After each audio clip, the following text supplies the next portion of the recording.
The other aspect of consciousness is what we call the directional aspect. It's not enough just to have the skills to process information. You see, and to organize it. You got to organize it for a reason, to achieve a particular point, to satisfy some value, some wish, or some need. You see, I was looking at a discussion here the other evening with a very esteemed public intellectual who apparently had the capacity to reason and think very well. He's been educated in philosophy. And who has apparently a good deal of knowledge. They were supposed to be talking about alternatives to black problems and black leadership. And I didn't see one black problem discussed at all during that 2 hours. No issue confronting the black community was dealt with at all. Oh, but there was plenty of reasoning. There was plenty of knowledge being displayed there and so forth. But nothing in the sense of applying it to the end of liberating black folk. Applying it to the end of gaining freedom and enhancing the quality of life of black folk. You see, so even though you may have the knowledge and the content, even though you may know black history, even though you may know African history, that's not quite enough yet. Even though you may have the logical skills, it's not quite enough yet. You have to value African people. You have to value African liberation. You have to value African people being empowered and free and self-sufficient and doing for self. That has to be a value, so that when you think and when you process what you know, using logic and abstraction and so forth, it will be processed under the direction of trying to achieve those values. So that you are thinking for a reason, not just to be thinking, not just to be displaying knowledge, but you're engaging in the process of the information to achieve a particular point.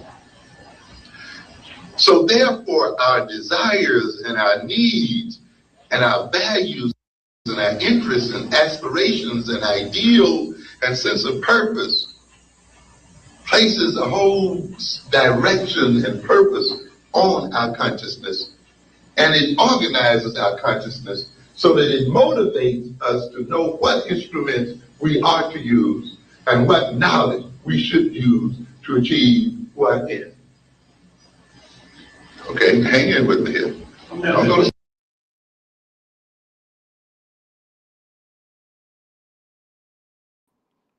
What is good, my people? We are live back again with another live broadcast on the forecast. What's going on, Cassidra? How you doing today? I'm good. What's going on? How you doing? I'm good, Cassidra. Um, you know, every day above ground is a good day, right? You ain't lying, especially in America, huh? You know what, Cassidra? Because I had a topic, but I kind of went left a little bit. I'm gonna get back to it. You know, hopefully we don't take too long or whatever. But Um, and I'm saying we coming on here today too. I meant to say that. I got some stuff to take care of tomorrow, so we coming on here today. And shouts out to Considerable for making time to come on here. I know it was like 7:30 in the morning over there, right? Or seven something. It's about 7. It's Oh, about okay. 7 o'clock in the morning. Yeah, it's all good though. Yeah. Look, So retired people can do that.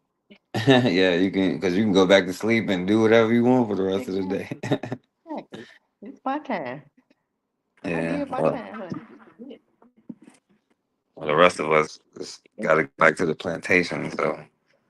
it. Yeah, that's okay. I did it. If I did it, hey, Yeah. I did it too. So, it's all good.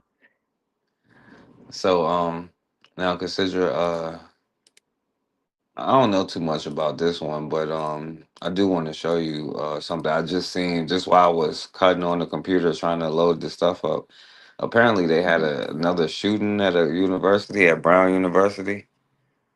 I heard about that, but I didn't know much about it though. Yeah, I don't know much about it either.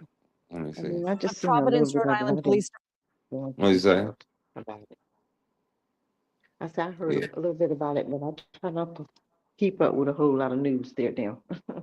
yeah, yeah. I know, because I ain't gonna spend much Department time on it released a because I new don't. image of a person of interest in the deadly Brown University shooting. The new picture shows a man with a mask dressed in dark clothing.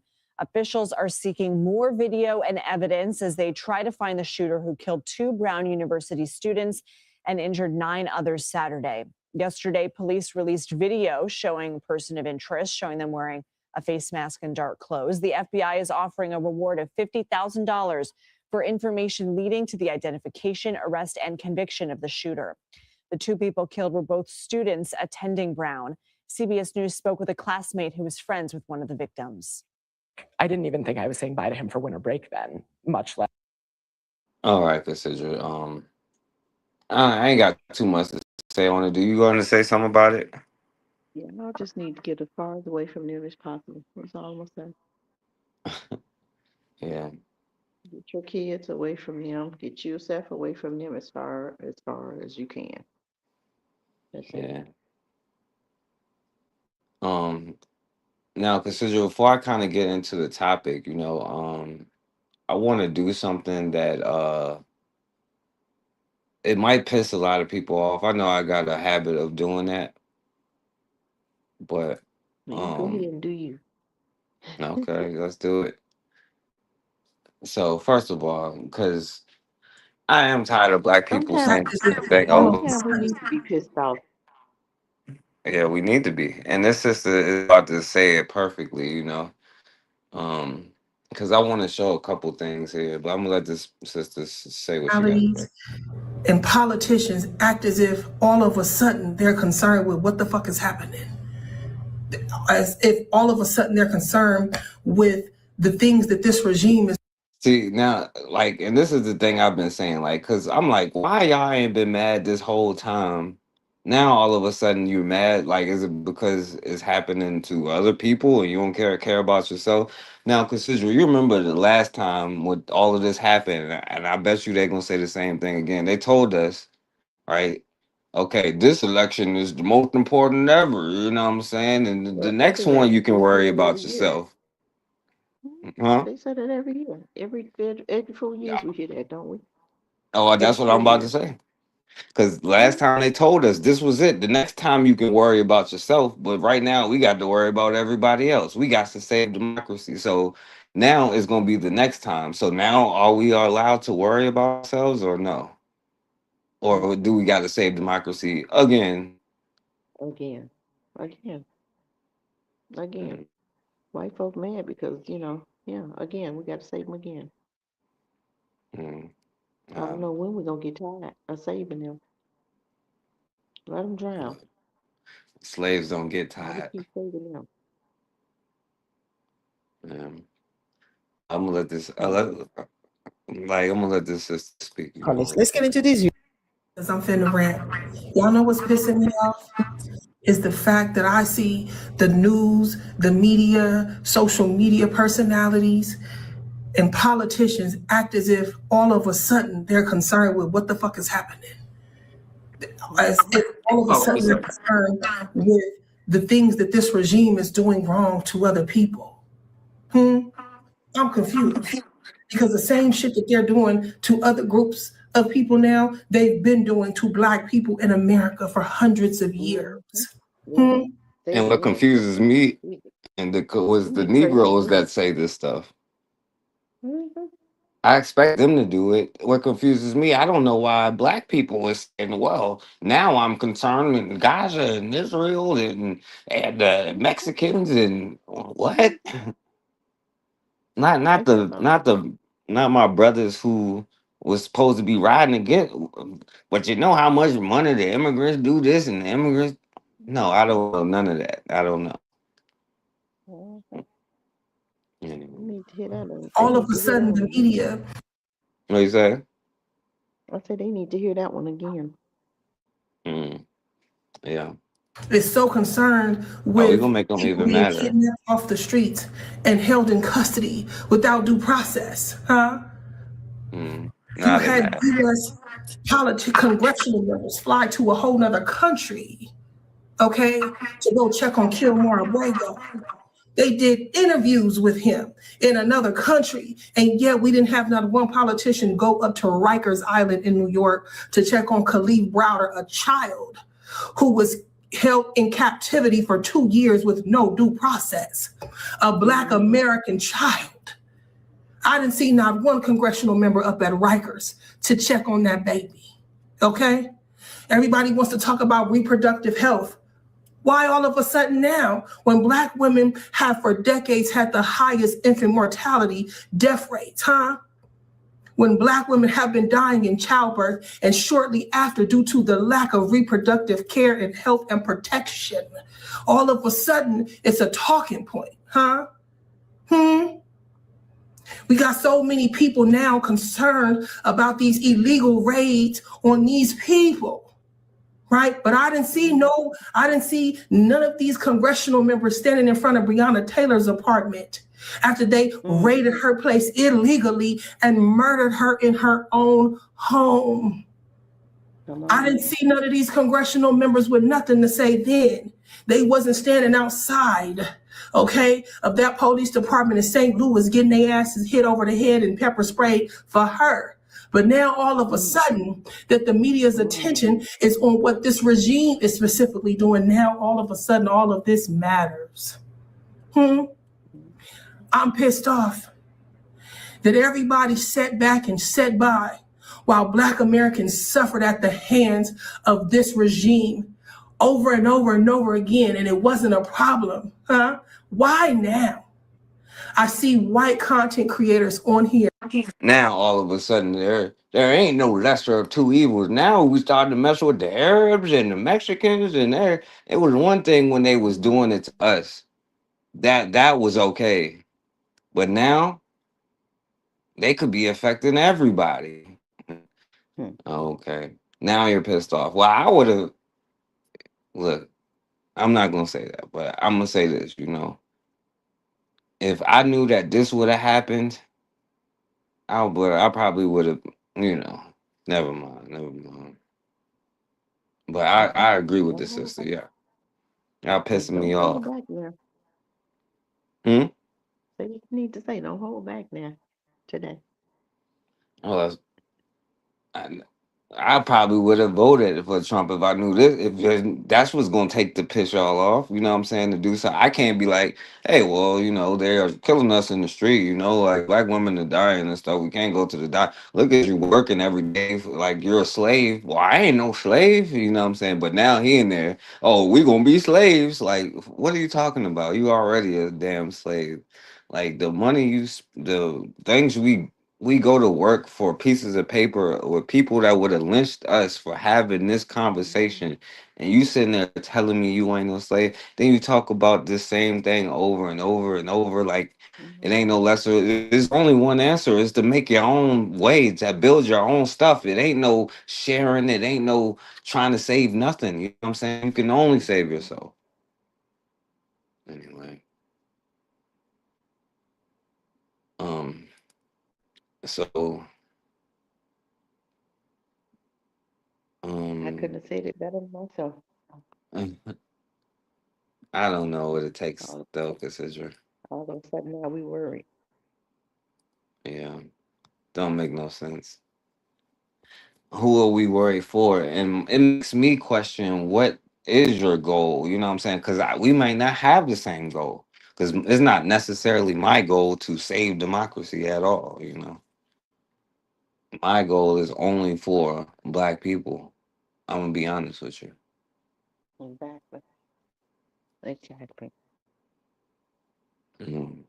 So now they're saying under this new Texas map, the Black vote counts as 1/5 of a white vote, as opposed to like, I don't know, like what'd you say? I'm looking, I'm listening. This is a good one. Go ahead. Oh, okay. Receive one member of Congress for every 445,000 residents. If you're Hispanic, it takes about 1.4 million residents for that same representation. If you are Black, it takes 2 million. In this proposal, a Hispanic Texan has 1/3 the political value of a white Texan under this plan, and a black Texan 1/5. Well, so even under the Republicans, the damn Mexicans and all that, they at least worth 1/3. You still 1/5. Like Ain't that something? you used to be 3/5. Now you 1/5, and they are the 3/5. It will never Damn. change. It will never change with them, with us. Never. And we Wow. don't get it yet, do we? We don't understand that yet, do we? What is it going to take?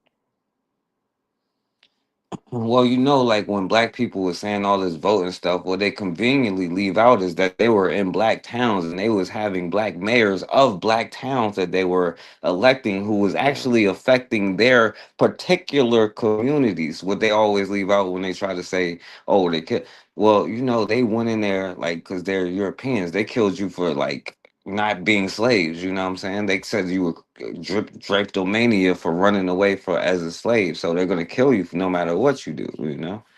But we leave out the fact that they had specific goal. They had actually black infrastructure. You know what I'm saying? Like where they had businesses and the black mayors and politicians for black cities, not for integrated love population cities and all that other stuff. And but they leave that whole part out about what the black elected officials was doing at that time. You know what I'm saying? They ain't gonna be like, oh, we all, well, maybe they was. Black people. We got to love everybody. Maybe they was. So never mind. It would take 3 Hispanics to equal the representation of 1 white Texan and 5 black Texans to equal the value of 1 white Texan. Any fair reading of this map shows what it actually does. It systematically dilutes Latino and black voting strength while cementing and increasing Anglo control. We have not seen a map this deliberately engineered by skin color since the days that brought Americans to march from Selma to Montgomery, Alabama. Well, he lying. So it's like 2010, 2020, and we haven't seen it since like last year, probably. They always be rezoning the districts and stuff like that. But Alabama in the 1960s, marches that helped to bring about the Voting Rights Act just months later. You cannot say you found a way for one racial group that is 40% of our state's population to have 70% political control in this state and say that the racial disparities are merely coincidental. This map is an abomination. It is shameful. Under this map, white Texans so if you want your vote to matter, I'll give you something positive. If you want your vote to matter, we can find the most successful black business people and like nominate them and have if you want to go all out, have campaigns and all that stuff, and we can vote for successful black business people to be like a council, and they set up to help to fund and grow black businesses to put them in our areas where we need them at, and in turn they'll hire us, and as a people, we collectively support them. Of course, we got to make sure that they transparent and do everything they say they got to do. And then it's only black people, but that's the point of us as black people voting. You know what I'm saying? But that's just something totally different. But if you're I voting mean, for the that's lesser how of we two do things. evils, you got to convince. So pretty much, you're gonna have to convince like 10 black people that there is a lesser of two evil for your vote to matter anyway. So good luck. You want to say something, Cassandra? But you're right, though. You're right. What you just said is totally right. That's how we build and that's how we take care of our own. But you got black folk that say color don't matter. We can do what we want to do. We can support who we want to support. Even though they see this person has done harm to them in the past, they'll still vote for them. They'll still support them. They'll still, give them their money. And that's what we do. Because I don't understand. I don't know if we don't know how or we've lost focus or we just don't think that we're important enough to us because we're not important to anybody else. But we have to understand that if you're not important, If you don't make yourself important, if you don't hold yourself accountable, if you don't hold yourself at a higher standard, and if you don't think that you're important, who else is going to think that you're important? Nobody. You have to show people how to treat you. Just like I'm seeing just now, I'm seeing a lot of foolishness in Africa, with these presidents.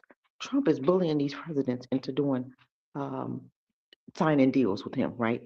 I'm gonna cut you off. You don't get this money if you don't do this. You don't even understand. America's fucking broke. You don't have. How are you going to bully somebody and you have nothing? It's almost like the billionaires and the trillionaires. You holding millions, and somebody with $1 coming to you and holding you hostage for your trillions when he ain't got but $1. Make it make sense. And trying to threaten you that if you don't do what I asked you to do, I'm gonna cut you off. Well, you ain't got nothing. What you cutting me off for? You have nothing. We have to change our mindset. We have to really go hard on these crackers. This is what we demand. This is how you need to be treating us. Ghana, the president of Ghana, Israel just deported like 10 Ghana like higher ups, right? So what did Ghana do? Ghana went in there and deported 10 of those, 10 of theirs. He said, you deport 20 of mine, I'm gonna deport 20 of yours. That's how we're supposed to do it. But that's not what we're thinking. That's not our first thought. Our first thought is to take care of somebody else. Our first thought, even though we know that we're suffering over here, we'll step out of our safety zone to help somebody else, to save them, and leave your kids stranded. What? When are we going to change that thinking? How do we change that thinking? Help me out with that. Maybe that's the question. Maybe they don't know the steps on what to do to change the thinking. All you have to do is look at your history and see what has these people ever done for us that hasn't hurt us. We have hair products now that they say, oh, if you use those products, it's going to cause cancer. Well, why is it everything that's connected to us, it causes death that they've made? You understand what I'm saying? When are we going to see them for who they really are? And I'll rest with that. Well, probably after I push the button, and then the next generation, because we do. I'll take it back. I won't say that no more. But yo, shouts out to my brother MG2 in the building. Yo, I haven't been catching it live, but I appreciate the sentiments and the stuff you've been saying, and you know, I definitely feel you, my brother.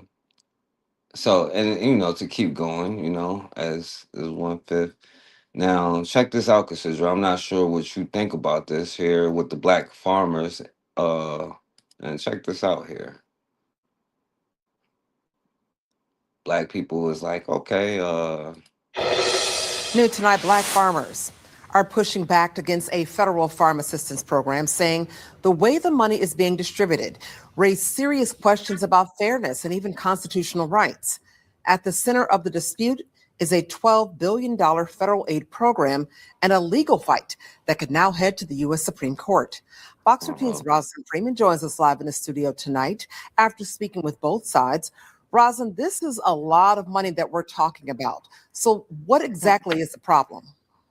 The Black Farmers and Agriculturalists Association Corporation say the problem isn't the money itself, it's who gets it, who doesn't, and why. Today, the association explained it's a problem now. the $12 billion federal farm assistance program tied to the trade impacts and tariffs. It's not a matter of our being anti-farmers. I am a farmer. I was born a farmer. I live to be a farmer. I will die a farmer. This is not anti-farming. This is about fairness. The Black Farmers and Agriculturalists Association represents farmers, landowners, and heirs of Black farmers nationwide.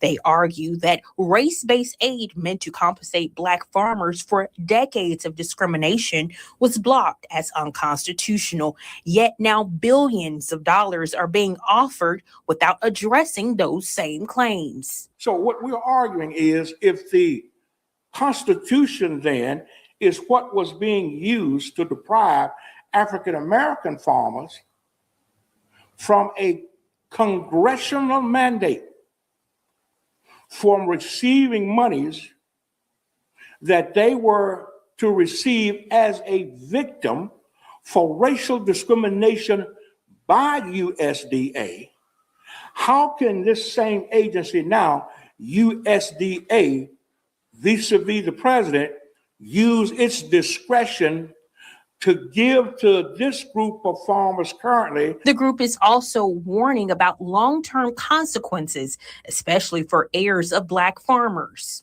Federal courts are using this particular guide to violate or to deprive the sons and daughters, the heirs of Black farmers, from receiving the exact same benefit that every other citizen in this country enjoys, and that is a fundamental, God-given constitutional right to inherit property. But not everyone agrees with rejecting the money. Some say taking the aid now and continuing the legal fight later makes more sense. Is that I think that if they qualify for it, the 20,000 African American farmers, whichever ones qualify for it, I think they should go ahead and opt in to receive it. Burrell says for the Black Farmers and Agriculturalists Association, the issue is bigger than a single payout. That means now that here again, we still have judicial remedy, but we're going to have to do what the Black community has done for the last 100 years, and we're going to have to go again to the highest court of the land.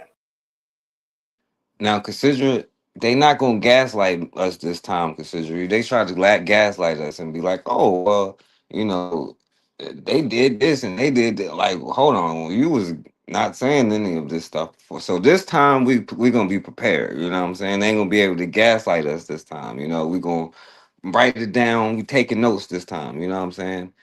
Now, the Black farmers, Trump done made the Black farmers, I guess, Pan Africans or whatever, you know what I'm saying? Because now they ain't say none of that black and brown stuff, you know.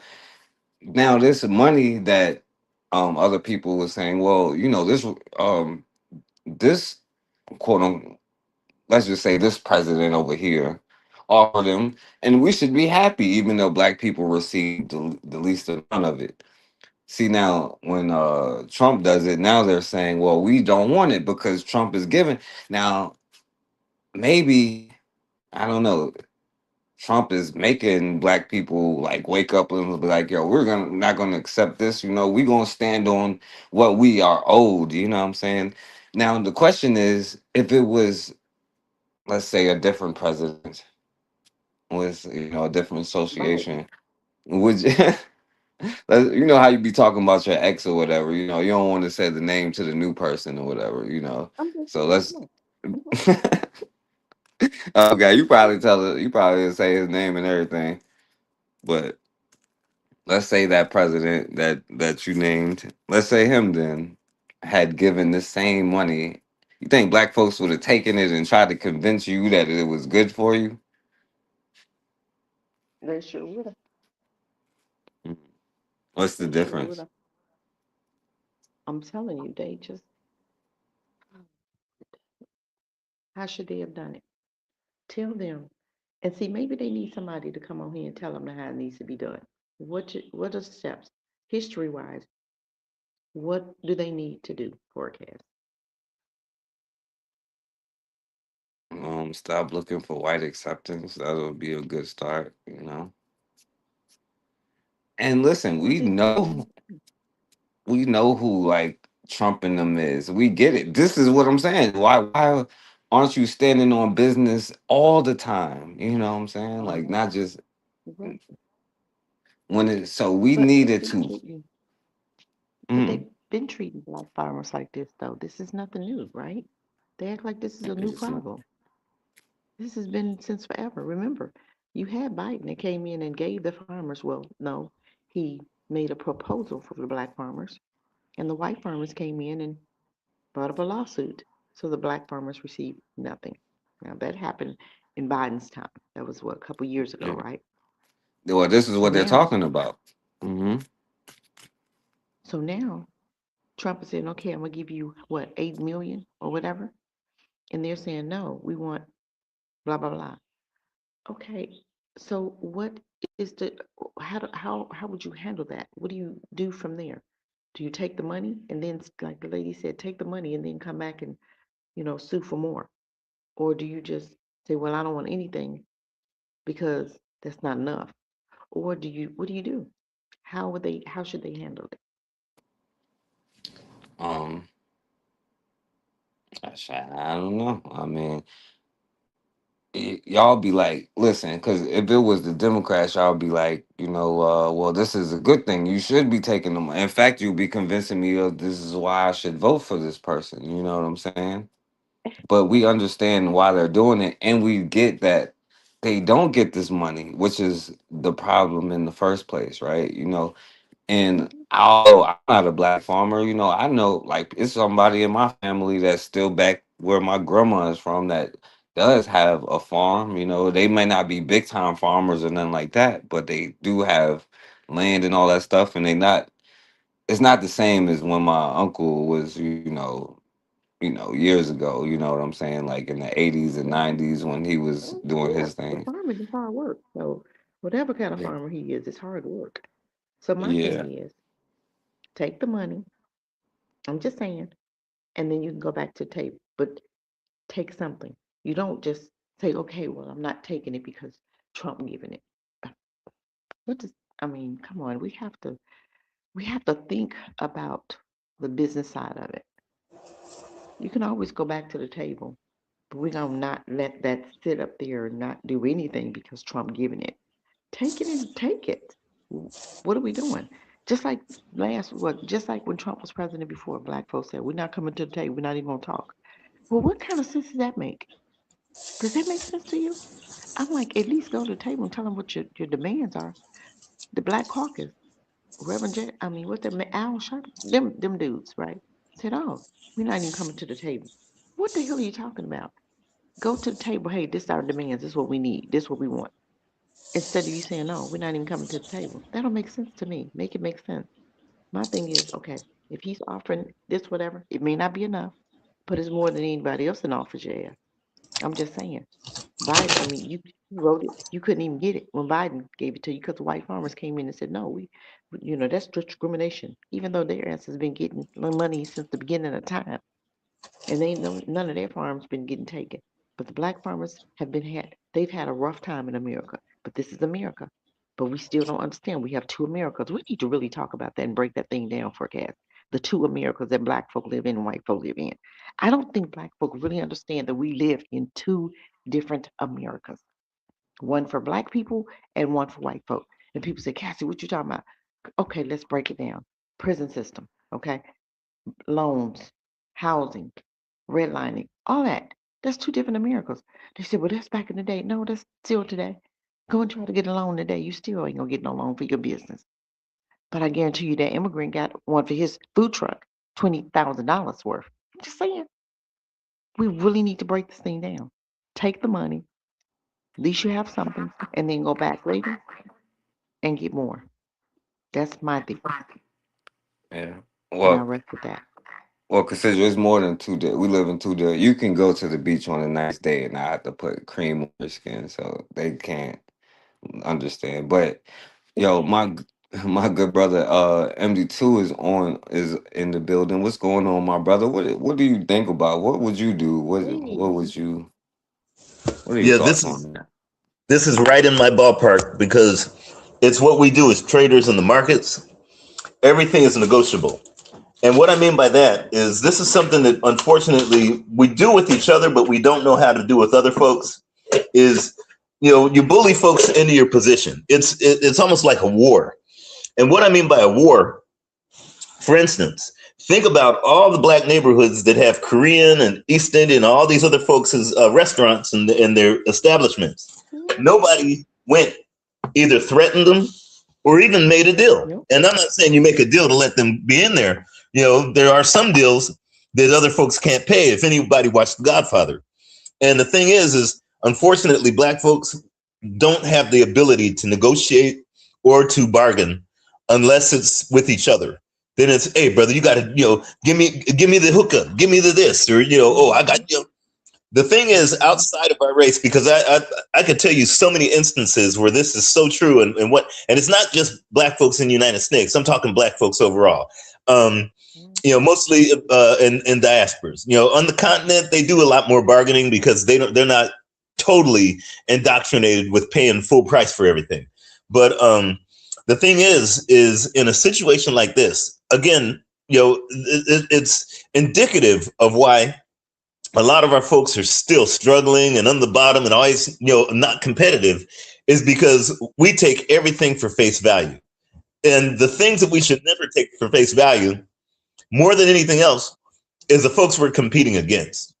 It's anything they say, we have to question it. If they say that the sky is blue, I'd get in a rocket ship to go and check it out for myself. It's the thing is with this farm situation, and I had to give you foundation for a minute in terms of why I'm saying this.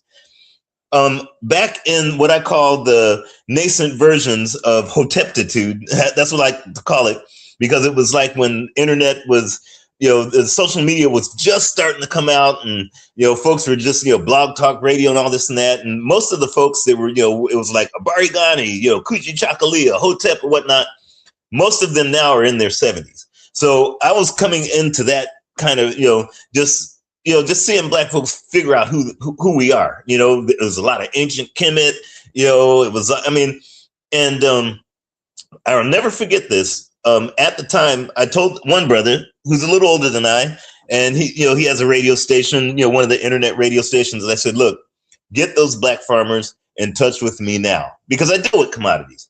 The reason I said that is because, again, anything you do, you have to go ahead and negotiate. You have to break the price down. You get your better price.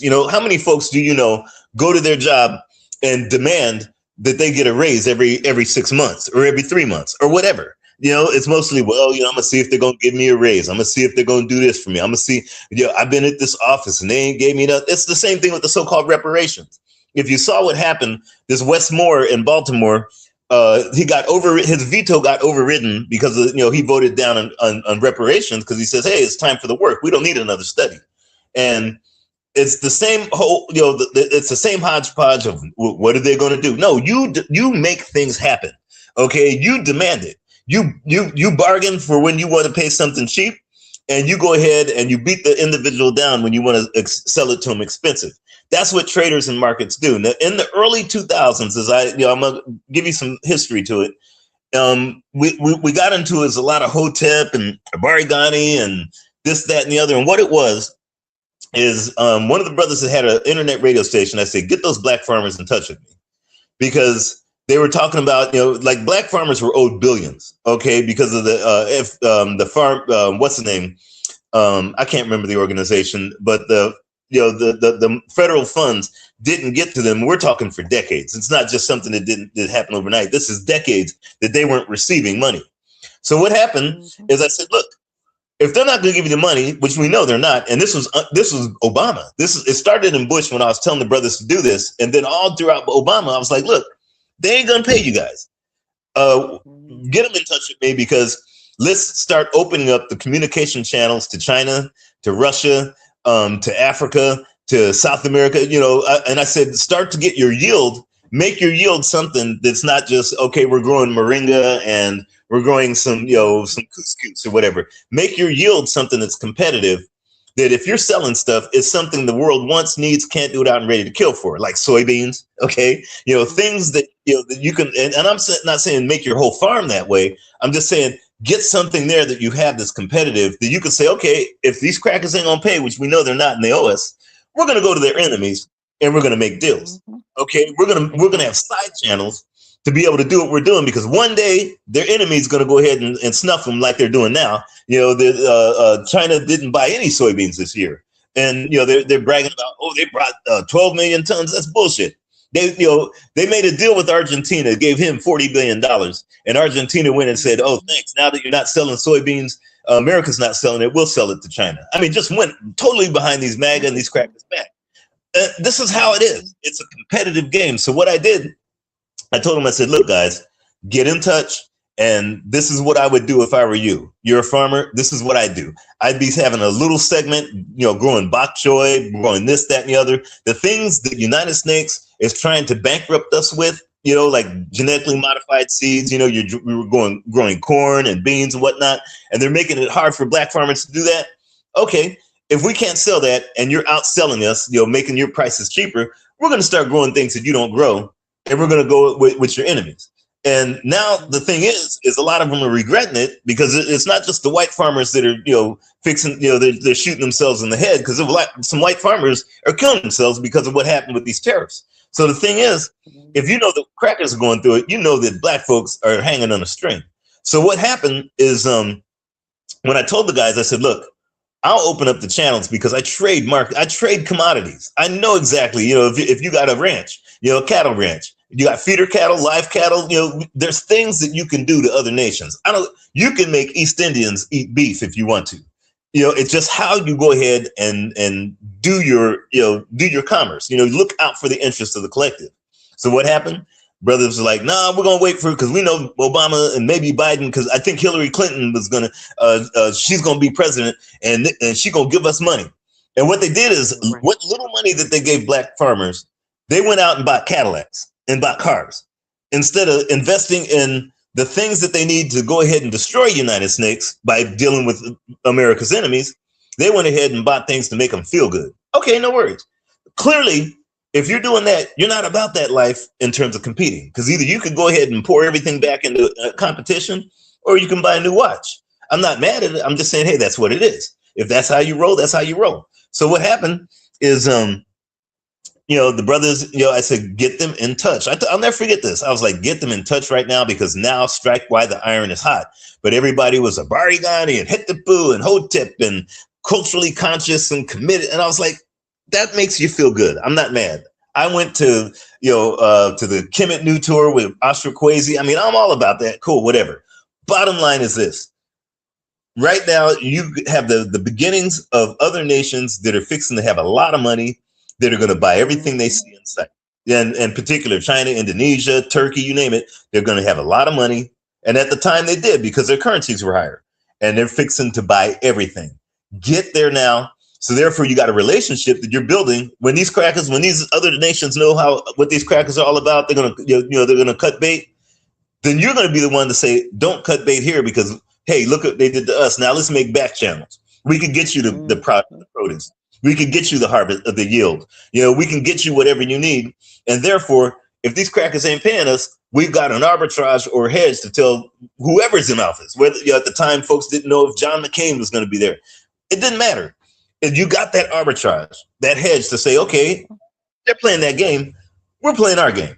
And what happens is, instead of just negotiation, you have what's called, as Donald Trump, that bastard's been saying lately, you got the cards. You got all the cards. You've got an edge over your competitor. Now, bring us up to date. When you said, what would I do in this situation with this so-called 12 billion?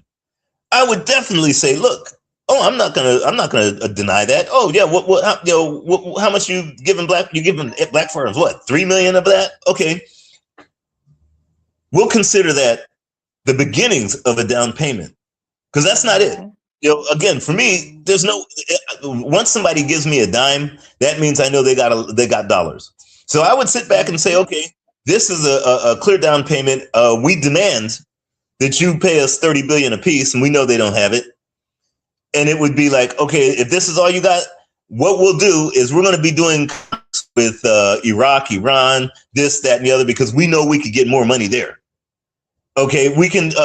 We've already gone ahead and made economic partnerships with Russia or with Syria or whatnot. So yeah, that's good, because we're going to be selling our yield there anyway. So okay, it's only 3 million, even though you owe us 50 billion. Okay, you don't want to pay? All right, you can't pay. Well, because they clearly don't have the money to pay anyways. If you see their economy right now, they're struggling. And they're on the verge of a complete collapse that nobody's talking about right now. Okay, no worries. We know who can pay. And we know we're doing deals. I keep telling black folks to start going to these enemies of the United States. You know why? Because even Marco Rubio and these other bastards are going to the enemies of the United States, because they're looking for a life raft. They know this shit is, excuse my language, they know it's going down. So they're trying to make side deals, telling everybody else, no, you can't do deals with them, you can't do that, and we're only going to give you this, whatever. Yep, while they're making those deals. We're talking with Iraq, Iran, North Korea. They're lining up to say, look, we know America's going to collapse, but if something happens and we can make a deal, give me a life raft. And we're talking all these bastards have been doing. The thing is I would say, okay, if this is all you're going to give, that's not the end of it. Okay, this is let's write it on paper that this is a down payment of a down payment, that this is 1/10 of what we demand.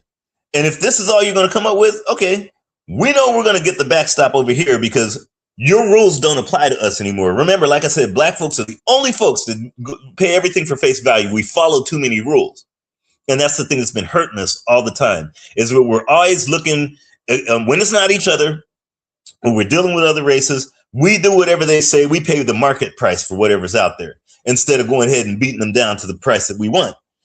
Right now, I'd say, hey, I never reject money, but whatever money I get, however little it is, I always say, this is, we both know it's not enough, so we both know that you owe more.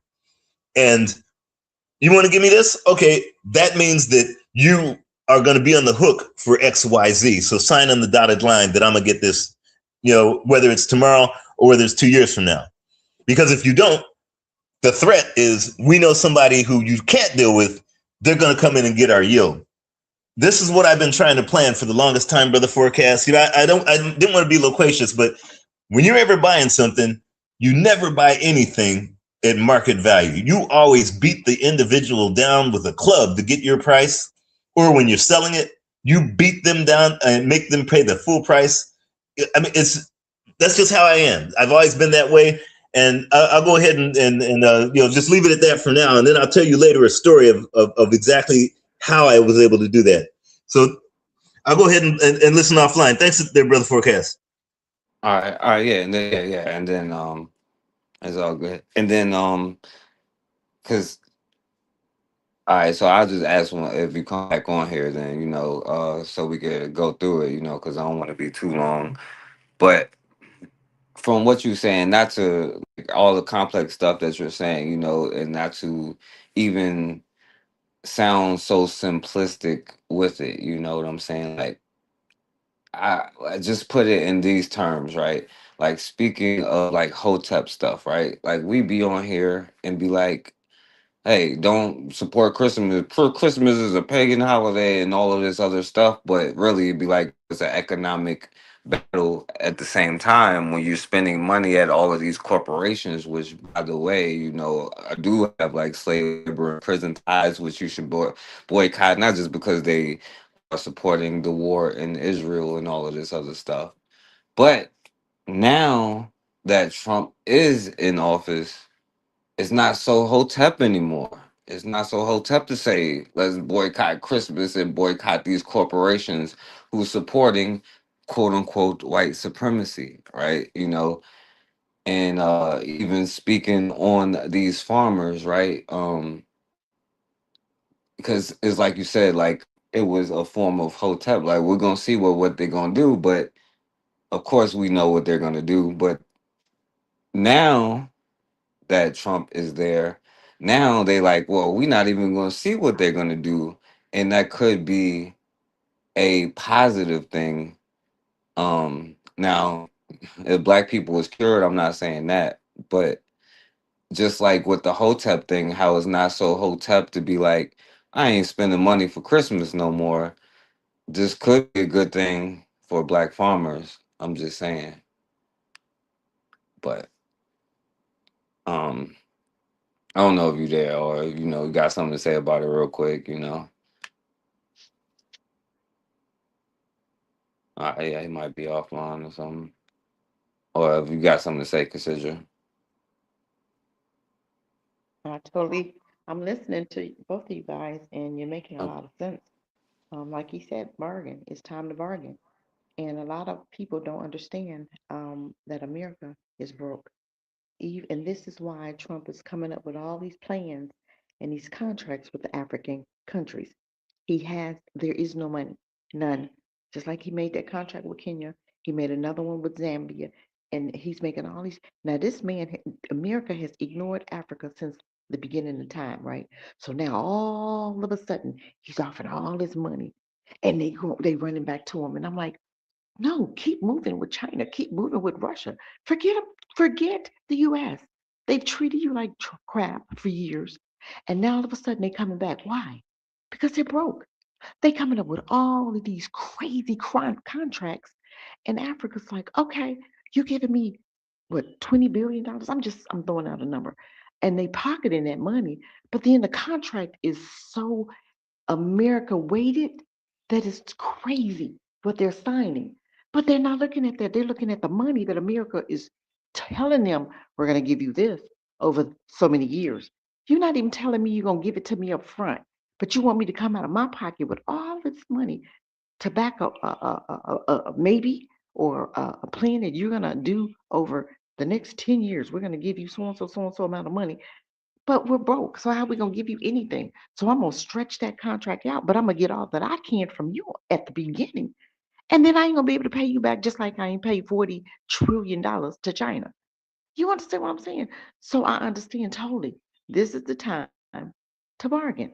Take the money and use it as leverage. That's what good business people do. But when you just don't know how to do it or what you're doing, or like he said, you're looking at today, you're taking the money and going to buy a cat back with it or whatever. That's what you're dealing with right now. We're not dealing with people that can and I'm not saying farmers aren't smart. I'm just saying Yeah, we're Trump, not but you dealing with don't think people that Trump have make financial. him? But you don't think Trump Huh? made him woke? Not woke enough. Not woke enough. Because they still sitting up there they're gonna leave the money on the table. We don't want that. Mm. We want you to do da da da. Take the money and bargain, but use that money to fix your farms or do whatever. But then know that I'm coming back for more. Like he said, that's a down payment. But I want more. Because you gave the white farmers how much money over the years? That's a drop in a bucket what he gave white farmers. That's nothing. But we have to start somewhere. But like he Well, said, go to your enemy. Go to America's enemy. Tell China, hey, I'm ready to do a deal with you. Tell Russia I'm ready to do a deal with you. You got to do something. You got to start somewhere. You can't always think about America first. America don't care about you. And they showing us, how many times have they shown us how they feel about us? Every chance they get, they show you how they care, how they don't care. So I'm well, just saying, you got to start somewhere. well, I say this. If black people had a book, it would be called "Not Woke Enough." So you're right. Um, listen. I could take it. I will take it a step further. I could skip it and go back to what we were supposed to be talking about. But I could take it a step further, which will piss people a lot of, and we'll see who Well, go ahead and actually be take it a step listening. further. Go ahead, You take it a step sure? further. Go ahead. Because Go ahead, do it. it's Do a it. beloved person, and I Do want it. to be careful and give my because I know that a lot of what they would call racist white people and like the rednecks and all that stuff is going to be white people, and then the coons is going to be coons. So I want to be careful with what I'm saying here. It's especially when we're talking about this thing. Now I want to let this sister play here, right? Because this is what pisses me off with black people, I though. really You need know what I'm content saying? creators to be more responsible with their platforms.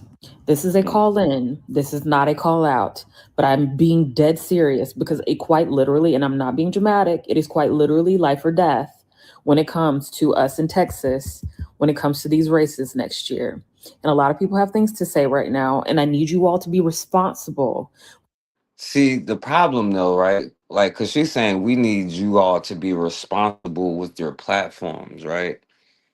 And a problem that a lot of people don't have, the lot of problem that a lot of people have is they don't see their own coon tendencies. You know what I'm saying? Like, if I Right. was hard on the coons, like y'all would hate me even more than y'all do now. So, let's be honest. You know what I'm saying? Because Well, maybe it's time to get them. Maybe it's time to let them hate you. Maybe it's time because right now, anytime a white person is gonna show a black person speaking, then you already know that you cooned out.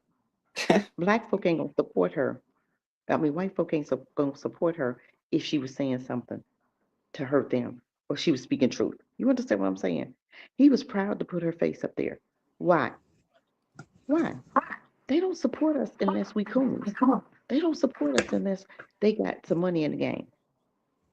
If she was yeah, really pro-black and talking like us, You think we have white folks supporting us? No, why? Because they know they can't trust us. They know we're not cooning out. They know we're not here for them. You understand Right. do you understand what I'm saying right now? How this Hmm. white person felt honored to be able to let me show her because she's saying what we want her to say. This is what we want black folks to do. You can't when I see stuff like that, I don't even go to the page. I don't even want to hear what you got to say because I know you cooning out. Period. Yeah. And this, but you know, the problem is though, we ain't responsible with our platform. We cooned out on these platforms. Like, you know, we will say what we gotta Most of say the for part, money, for most of the content, part, to yeah, sell stuff. You know yeah. what I'm saying? We will argue with each other about Democrats and Republicans. You will hate me as your brother because you know what I'm saying. Like I ain't gonna say there ain't no such thing as the lesser of two evils, and you're mad because I say that you're a slave. You know what I'm saying? But that's because Mm-hmm. we don't use these platforms responsibly. We use these platforms to promote the anti-us agenda. You know what I'm saying? We can't even say stop killing us. We got to be like stop unalive. You can't even say stop killing me on these platforms. That like yeah, I'm still on the YouTube stuff and I show videos. I tried to go on the other black platforms. You know, it is hard to show a lot of videos, and you know I will say that. You know, but um we don't use this platform is for propaganda. It's not don't mean it's not the truth. You know what I'm saying? Like, but yo, it's you have to use it responsibly. But the question you really got to ask yourself is, what is your true goal? What is your real desire? You know what I'm saying? And yo, Right. MG2, I know you want. I'm gonna let you get in, but I have to do this. You know, because I want to see who's actually listening. You know, because they'll say something about this. Now, because they love this system, and you know what I'm saying? Like, I don't want, I'm only doing this to see who's listening, you know what I'm saying? But the problem with Negroes is that we always be Member Negroes, and you to know? Senator Blumenthal, you know, I have my prepared remarks, and as I sit here, it is so emotional for me. I just want to say, for one, I am sorry on behalf of the United States government, because regardless of who they Mm. claim to be, I am telling you that the best of us is present here. And we represent the United States as well. So I want you to take this heartfelt apology. Now, I will say this, right? Because some brothers will be like, oh, well, you shouldn't be saying that, you know, because she's a sister, you know, a beautiful sister, you know, it is what it is, you know, but um I don't want to. If you are supporting it, I don't want to hear nothing else. If you gonna go at black people who say they're America, I don't believe in that. We are Americans. If you are African American, that means you are African that's been Americanized. You know what I'm saying? That means you're a coon. You know what I'm saying? Like Sheriff David Clark is an African American. To you know what I'm saying? Like if I'm a black American, I'm a black dude that's been Americanized. You know what I'm saying? I don't have no name. I don't like Malcolm X said. I don't know my name. I'm gonna be honest with you. I can't tell One you. thing that I'm sure that they have not ushered a word to you about. And I also want to acknowledge how heroic you are. We Mm. are living in some of the scariest times that this country has ever seen.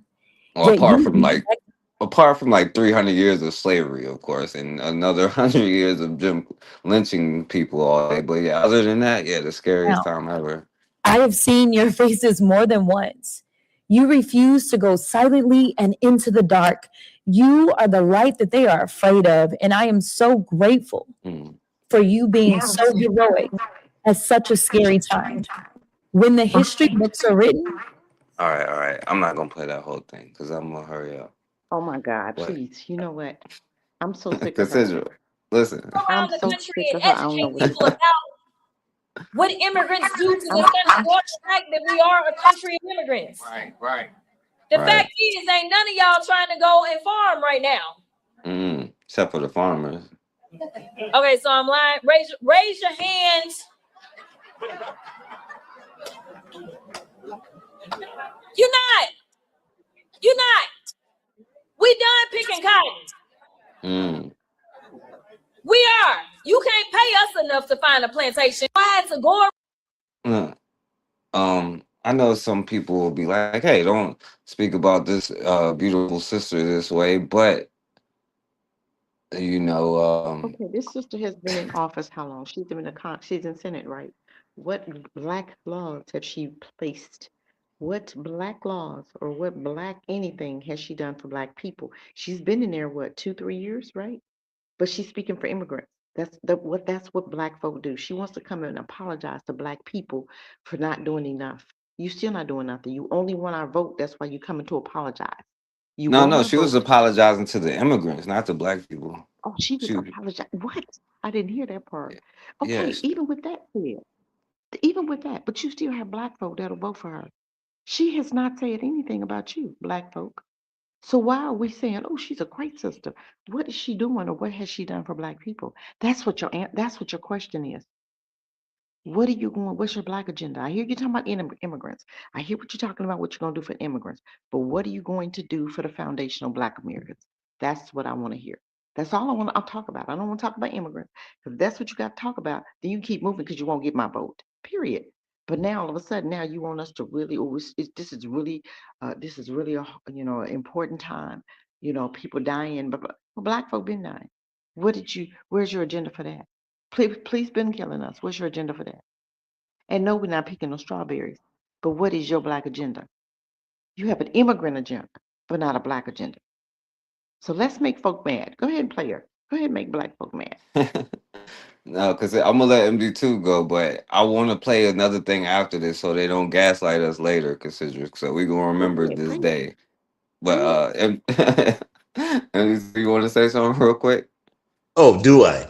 I I just did know it. it. Hey, she's a sister, and there's a lot of racist people saying negative stuff about her. That's all I'm gonna say before you go in, MD2. Yeah, I just did an entire thing about her last night, and her and Donald Trump, and that's Jasmine Crockett, right? Yeah. I love that kid. She is so cute. The thing is this is I hear this with this, especially the so-called Black America kin. I hear it too much. What are they gonna do for us? They haven't done this for us. They haven't done the thing about politics, or what I call politics. It's called the art of compromise. Politics is not what they're gonna do for you. Politics is you make them do things. You have to demand. Not only do you have to demand, but you have to pay for it. You have to go ahead and con them. You have to blackmail them. You do whatever it is to get whatever your agenda is. And the thing is, again, that's why I say that Black Americans, for lack of a better term, I don't like to use that term, but they always pay for face value because it's like, well, this is how we think it should be. No, things are the way you make them, not the way you think that they should be. People are not going to do anything for you unless you go ahead and give them consequence for not doing it. That's just the bottom line. And so the thing is, especially with Jasmine, because she's a house representative, she's getting redistricted out of her house seat. One thing I like is she's feisty and she has no restaurant voice. She is the female Donald Trump, or her and Marjorie Taylor Greene. What I mean by that is they could be sculpted as a tool. This is one thing Black folks have never done in America. In America, they've never sculpted their what I call politicians. They're politicians. They never have. Never. Whereas you think that she's talking because she likes Mexicans and immigrants and whatnot. No, somebody came up with either a consequence or a paycheck. And she's looking like any other politician is saying, wait, I'm being sculpted. I always look at politics or politicians as being one big look. This is why Black folks have always literally have been at the back end of it. I mean, they've always gotten the raw end of a deal because Black folks just don't get it, as Barbara Sizemore said. Here's what I mean, especially when it comes to like the Jasmine Crockett's or anyone else. Black folks are constantly saying, because we have these illusions of what we think politics should be because it fits either our emotions or it fits our ideology or it fits some kind of dream or whatever. No, the bottom line is, first off, when you're in this Western empire, everything's transactional. Okay, there is no loyalty to anything, or as Parliament Funkadelic on one of their records said, sworn to fund, loyalty to none. So the thing is because of the fact we've been indoctrinated with somebody else's rules, they break rules that we always follow, and then all of a sudden we get disillusioned because, hey man, the Democrats didn't do anything, or they're 2025 and they're still lynching, or this is a war zone. Okay, America could come, for lack of a better term, or anywhere these crackers are, has always been a war zone. They're always at war with something. So the thing is, with Jasmine and her fondness for immigrants is because there was a fondness of either an immigrant check or an immigrant blackmail that she's got to go ahead and toe the line. Look at AIPAC. The hook-nosed bagel eaters. I mean, these bagel eaters have been going. They play all sides of the fence. Usually you have two sides of a fence on a tennis court. When it comes to these bagel eating, these small hats, they're playing tennis, but they've got like 10 different teams playing at the same time with a net that looks like it's a 360-degree net. Okay, because they know they're playing every side. This is how, again, the political agenda is. Black folks never get it because it's this illusion, this blissfully unaware way of thinking, well, they haven't done this and they haven't that. No, they're not supposed to, unless they get a consequence or a check, they're not going. You demand what you want. One brother, he's African, and he was talking about, because he wasn't very fond of Jasmine Crockett, and he's in her district, and he's like, no, I can't do that. So my thing was like, how many times did you write her with something that you wanted to get done? Did you ever write her or any one of your representatives? Do you go to these city council meetings? Do you? He even said, "Oh, I don't vote in the what's the name? The midterm elections." Well, that's insanity. Because anyone and I get this, especially with the FBAs and everything else, they don't even know what a midterm is. Not all, but most. It's always, again, illusions of some kind of political agenda that makes them feel good. The so-called reparations, all this other foolishness. No. The thing is you vote on the things that you could go ahead and put over somebody's head to go ahead and destroy them if they don't give you your agenda. First off, you got to have an agenda. Okay. Black folks have never had one clear agenda that was clearly for us to be competitive. It was always, well, like equality is not competitive. Justice is not competitive. This multiculturalism and all that is not competitive. This, especially Brokebacks and, Brokeback Mountain, shoot, the Himalayas, this nonsense with trans and all that, that's not competitive. Immigrants and all that is definitely not competitive for Black folks. I have, in the almost 70 years that I've been watching this, I have not seen not one agenda of Black folks having anything that's competitive that says, we're going to go ahead and destroy somebody else who's not us. It's always, what are they going to do for us? What did they got for us? It's like me going in, I made this statement, I've got a vacuum cleaner, and it's like me looking at it saying, why aren't you turning yourself on? I'm kind of pissed off. A computer, you're supposed to turn on. I'm in the room. No, you have to do something to make it happen. Same thing with politics.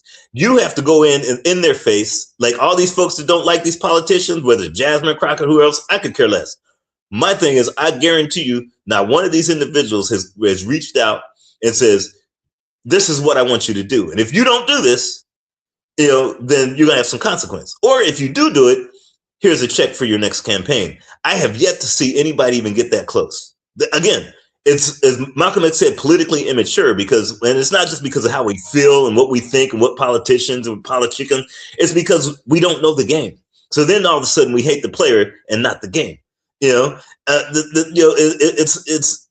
no wonder that other races have outmatched us and will always outmatch us because they're not indoctrinated with this, this Caucasian standard of, well, we've been here all this time and we know this and we know that. No, that's foolishness. Black folks, especially FBAs, don't know a goddamn thing. None of them, because they're still indoctrinated with this European mindset, chocolate-colored Caucasians, and not thinking, wait a minute, I want to see United Snakes burn, but I want to make sure I make money in the process.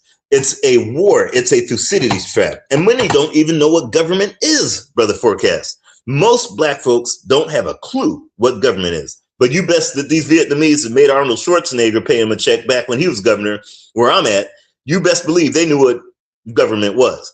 Mitch McConnell knew what government is. A lot of Black folks, if I tell you what's government, they'll say, well, yeah, Marco Rubio and Joe Biden and Hillary Clinton and, Jasmine Crockett, that's the government. Again, I hear it from the FBAs and even the so-called non-FBAs. They just don't know. Government is not a politician. Politicians facilitate what government tells them. You know who their government is? Their courtrooms. Okay? Their courtrooms make, manage, enforce, manipulate, and cajole whatever laws they got on their books. And laws ain't nothing but when courtrooms and business get together and say, we can do this. Look at what's happening today with all these so-called laws that Donald Trump and Pete Hegseth and all them are breaking. Why? Because courtrooms said it's all right. They're going outside of their so-called Congress and bombing boats. They're going outside of their Congress, making moments. What's the clause where your government you can't have business? They don't care. Why? Because Mitch McConnell said, you know what? I'm gonna fill these courtrooms up with folks that'll let us do whatever we want, and that's what they did. Jasmine Crockett's a politician. She's not government. Let me tell you why. Joe Biden had the chance to expand their federal courts to 13 judges, but because black folks are still politically naive and politically immature, they didn't hold him to task to do it. Had they expanded that Supreme Court to 13 judges, hey, you'd have everything you want. Again, because that's the arbiter of courtrooms, of government. The arbiter of governing the society, in America in particular, is their courts. And that's why you constantly see, and who's the master of a courtroom? Who's been in courtrooms more than anyone else all his entire career? Donald Trump. Sued by this, sued by that, suing somebody here, suing. So he knows the game. It's no wonder they're always winning. So when I see folks look at Jasmine Crockett as if she's kind of, an arbiter of what you want out of government, I say this is somebody who definitely has been born yesterday. She's a politician. She facilitates what courtrooms allow. Okay, if you don't write them and tell them, hey, it's either a threat or it's a blackmail or it's a check, this is what needs to get done. And by the way, I contacted these federal judiciaries. What you best believe that individual, especially if you have an agenda you want to get done and it's not, whoa, cut the check or some other nonsense. I'm talking an agenda that says, look, either you get this done or we're going to go to your competitor and get someone else in and primary you, or we're going to go ahead and release the pictures. If you don't have that kind of agenda, then somebody who's just got basically fired out of her gig by getting redistricted, that's like going ahead and getting mad at somebody. It's like getting mad at a steamship, and while you're holding a paper boat, saying, "Well, my boat is faster than you." Nah. It's insanity at its best. So the thing is to really, like I said, she could be sculpted. And if she can't, I'll throw her out. Donald Trump can be sculpted. If he can't, I'll throw him out. My thing is, there are a lesson, a weapon, or a tool. Either you use it or you throw it out. So I hope that answers your question, Brother Forecast. Yeah, and I'll just say this too, because it's and especially for us is not only that courtrooms too is because we'll shoot you and they have no problem shooting you if you don't do what they say, and bow down to our laws, deities, and all this other stuff, And what you said is important. If it's either a consequence or a paycheck, you know what I'm saying? And if you look at most of the people who is paying, not to say pick on this particular sister, but any politician, is mostly corporations and all this other stuff.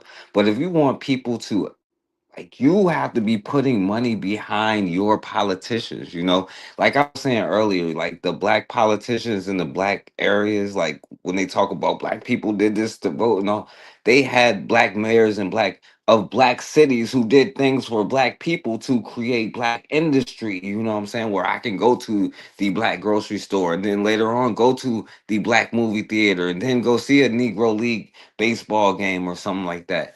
That is when you had your politicians, you know what I'm saying? And Europeans are murderers, But anyway, and just so they don't like no, oh yeah, and I do want to say this, I don't know, like I will say with the sister, like I get what you're saying about being molded, but she may have been molded already, and this does irritate me with that whole sister girl acting. Yeah, child, I get it. Like you telling them like it is, but black people is always trying to tell them like it is and educate them and be like, oh, well, we the ones that need the education on race. They understand it. They created the system, but they not only do that, but they understand like how to keep. We try to educate everybody, but we don't know a damn thing about race and racism. You know what I'm saying? Because we would be like, oh, it's not right to be like, let's put myself above other people. Let me put my children above other children. That's not right. I'm going to make this okay for all people.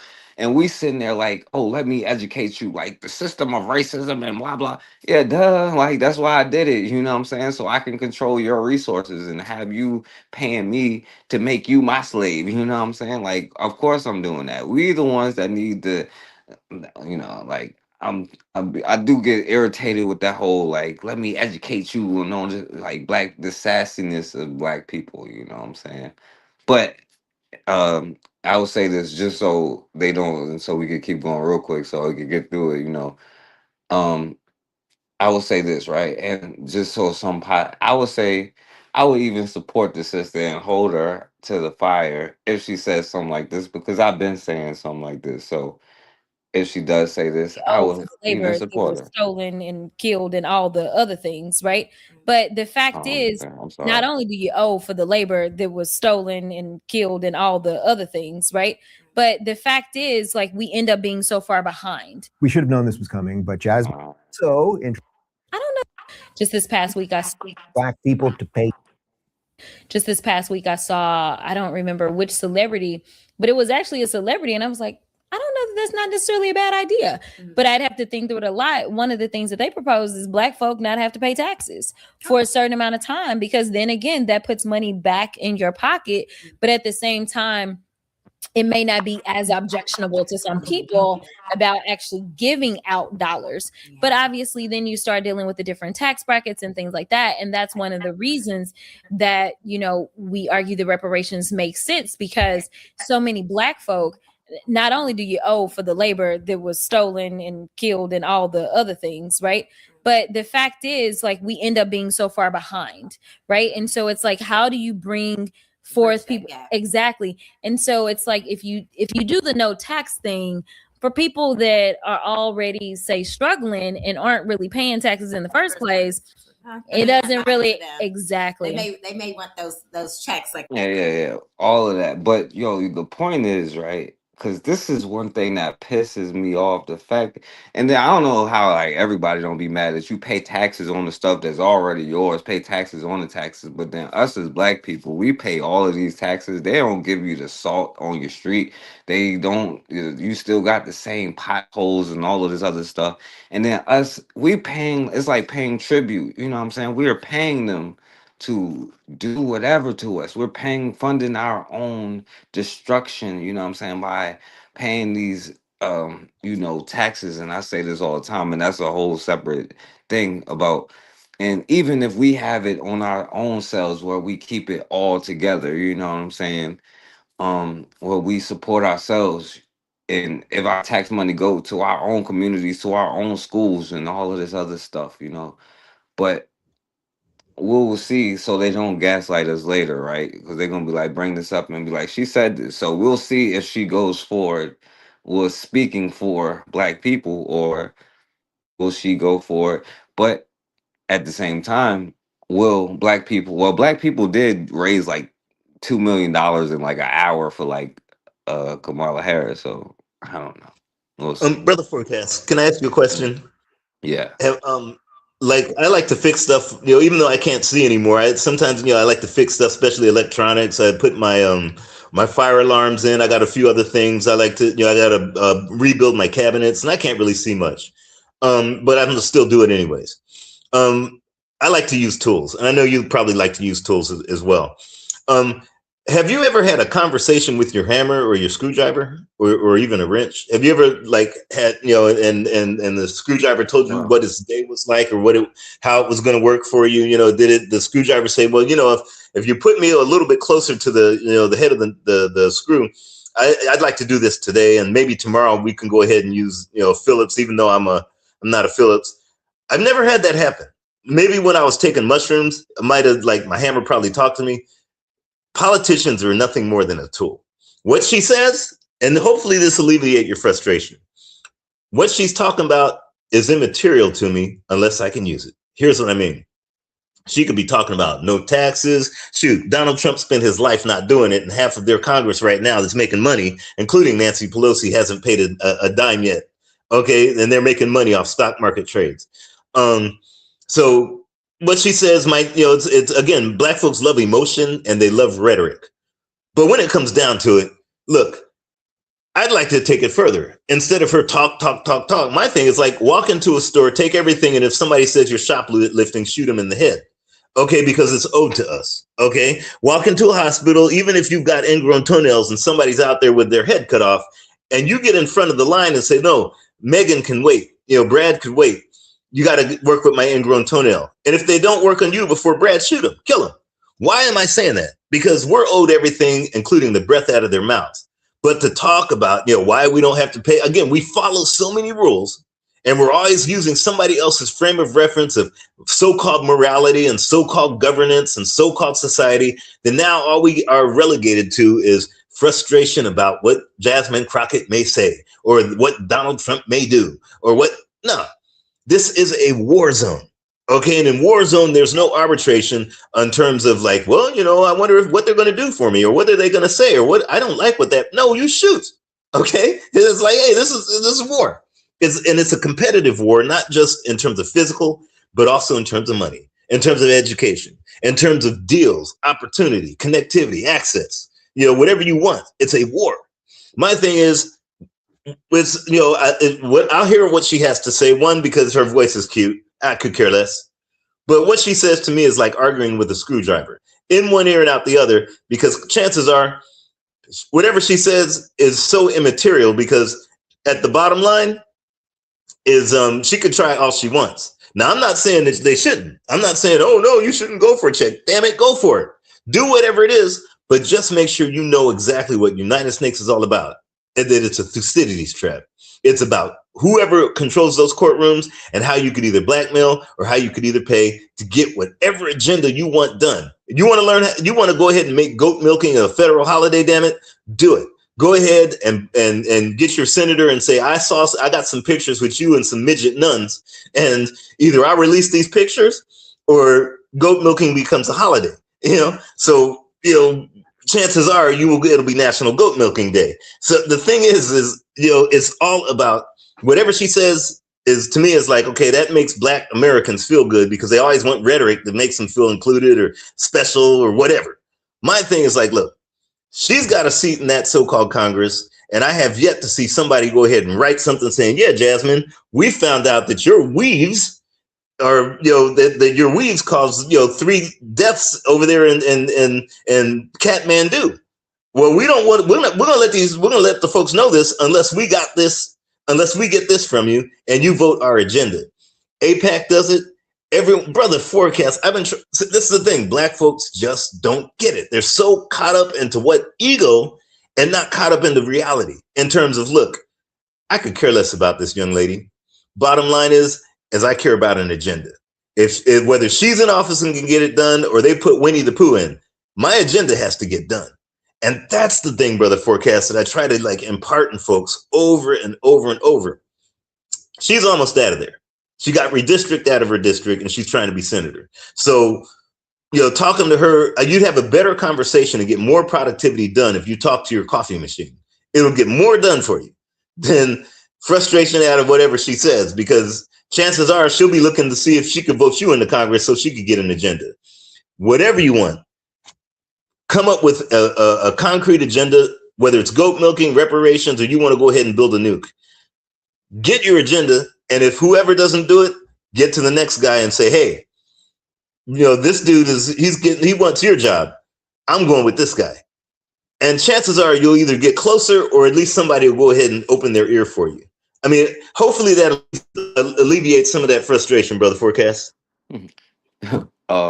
Well, first of all, that's funny. I do know about the hair weave scandal, so you might want to do what I say. But no, listen, it's not her, right? I'm not picking. Like, yeah, okay, I get what you're saying, guys. It's a beautiful sister, definitely a beautiful Black woman, all that stuff. You know what I'm saying? But you know why, I pick on her? Because she is a beloved Black woman, you know what I'm saying? It's not even her fault, you know what I'm saying? But hey, she's the one that the frustrating thing? is that we don't have that political awareness. When you look at her donors, I don't see black farmers. I don't see black the Huey Newton Gun Club and all this stuff. You see Walmart, Kmart, all of this stuff.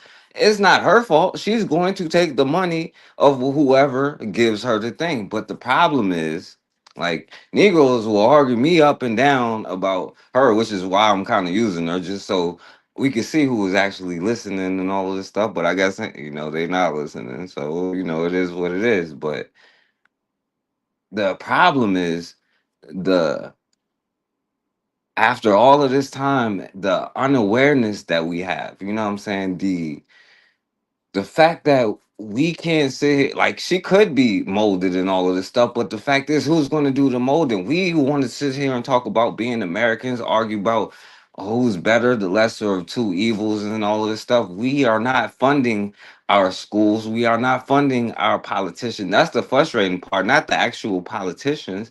It's the collective of us. You know what I'm saying? That's what gets frustrating, is the people that is like, my mom, like, people that I have in my life, you know what I'm saying, like, get offended if I be like, like, I like, they be like, we need to hurry up and get Trump out of office and all of this other stuff, and I get why people say that, but that's the problem. We aren't aware of it, you know what I'm saying. And even why I'm showing this one is because, okay, we see that she can have a propensity to speak for black people if she was being funded. But that's the thing, like, we don't hold anybody accountable, you know what I'm saying? We be like, oh, well, we gotta vote or die, you know what I'm saying?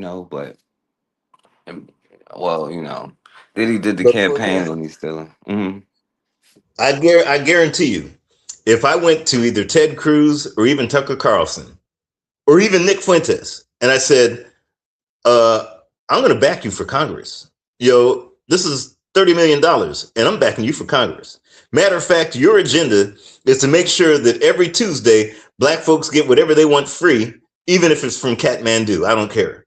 That you have to send NATO to go get something. If I want a yak from Kathmandu every Tuesday and I want to sit it in the middle of Compton so Snoop Dogg can smoke weed with it, I'm backing you, Nick Fuentes, for Congress. You best believe with his little racist faggot ass, he will be on the first plane to go ahead and do whatever I tell him to do. And he'll be coming back from Kathmandu with a yak going, bah, because I guarantee you, see, the thing is, she's Jasmine Crockett in terms of politics. She's about it's almost like you could get more longevity out of a McDonald's French fry than her political career. Okay, it'll last a lot longer. Spoiled milk will last a lot longer than her or any so-called politician's political career. I could get Tucker Carlson to do. Hey, Tucker, you want to run for Congress? Okay, this is the agenda. Now we have these pictures of you and Nancy Pelosi doing or hey, we got this check. We want reparations every Tuesday and this much. You best believe he'll be in there going Hotep and Assalamu alaikum. He'll be saying it as if he was, a member of the card-carrying member of the Nation of Islam. The thing is it's all about, do you have an agenda? And Brother Forecast, I go through that with my mom. And I tell her, I teach her, I say, look, maybe this is how you felt, but the bottom line to me is, because she teaches me about frame of reference all the time, but then I hear rumblings of the same, indoctrination of Americanism when we get to talking, when she and I talk. And I'm like, look, baby girl, I say, baby girl, look, bottom line is I could care less about any of this. My thing is I have an agenda. And if that agenda is not met, I'm gonna get somebody to do it. Like I said, whether it's Winnie the Pooh or whether it's SpongeBob, somebody's gonna get this done one way or the other. I could care less what they say. I could care less how somebody feels. If they are anti-black, pro-black, or whatever, I could care less. I got this agenda, get it done. And either I'll threaten you to get it done or I'll pay you, but it's gonna get done. The thing is do you have an agenda? And I'm glad you said that, Brother Forecast, is what you were talking about earlier in terms of the collective. The thing is if I went ahead and I rounded up like 15 Hispanics, I don't care what countries they're from. I get one from El Salvador, one from Mexico, one from Guatemala, one from Nicaragua, one from Colombia. It doesn't matter. I get them, all in this room, and I could get 7 of them, and I'd say, okay, we got this, political agenda, and I'd like to hear what you guys want. And if I went ahead and said, oh, before I ask you guys what I want, I'm going to bring in a cup of ice. Okay. First off, they're going to be looking at me like, oh no, they'll be scared of a cup of ice. You'll start running for the doors. But they'll know their political agenda when I say, what is it you guys want? They'll say, can you get rid of that cup of ice? Because we know what the real one's doing as it was right now. This is our agenda. Doesn't matter where they're from, they have an agenda. If I went and got a gangload of Asians, get one from Philippines, one from China, one from Japan, one from South Korea, North Korea, it doesn't matter. And I could get them in a room and I could say, okay, and I bring in a bowl of rice and I say, what is that agenda? They'll know point blank. Okay, first off, can I have some of that? Okay, the first thing they'll be, one will want sushi, one will want bibimbap, one will probably want to get some, what's that dish in the Philippines? But they will all say, this is our agenda. You get black folks in the same room, and I could bring in, doesn't matter what it is. The moment that I walk in that room, the first thing they'll say is, what you got for us? What's up? What? No, I want my Jordans. Well, no, man, I don't need Jordans, man. I want some rims. What do you mean? No, man, there is no agenda. There is no, when you say collective, it's like, I've heard it for, like I said, decades about politics, about this politician. Every time when I heard it, the thing I ask him is, what is your agenda? What is it that you will blackmail or you will con or you will threaten a politician if they don't get what you want? What is your agenda? Well, reparations. That's so abstract because one guy's reparations is another guy's quick hustle. And somebody else is like, no, we don't need that. We need jobs and justice. The other person's like, well, no, we don't need jobs and justice. We just need another street named after Trayvon Martin. The other person's like, well, no, man, I need to cut the check. Yeah, because I need to go ahead and pay my rent. And I got to, like you said, pay these corporations. Again, it starts from the foundation, and I'm talking foundation Black Americans. It starts from, do you really know what you want? Because if you don't, then you don't deserve anything that you think you want. And it's unfortunate, but I mean, I just wanted to put that out there for you, Brother Forecast. No, I agree. No, because listen, that's what I'm saying. That's the frustrating part because no different than Jasmine Crockett in 2025 and Obama in 2027. The sad part is, or the part that is frustrating is when you go to the black farmers in 2027, I mean, in 2007, and the black farmers in 2025, they still got the same thing. They still saying the same damn thing as they said in 1985. You know what I'm saying? The collective, and that's the frustrating part. You know what I'm saying? It's not necessarily her in particular. You know what I'm saying? She's just a person. She's just one person. That's no different than me picking any random person. But that's all I'm saying is the frustrating part. And let me show because I don't want to leave Cassidra out either, and I want to show something like I guess I ain't gonna play too much, so we're gonna wrap it up soon. But I do want y'all to see these last couple things.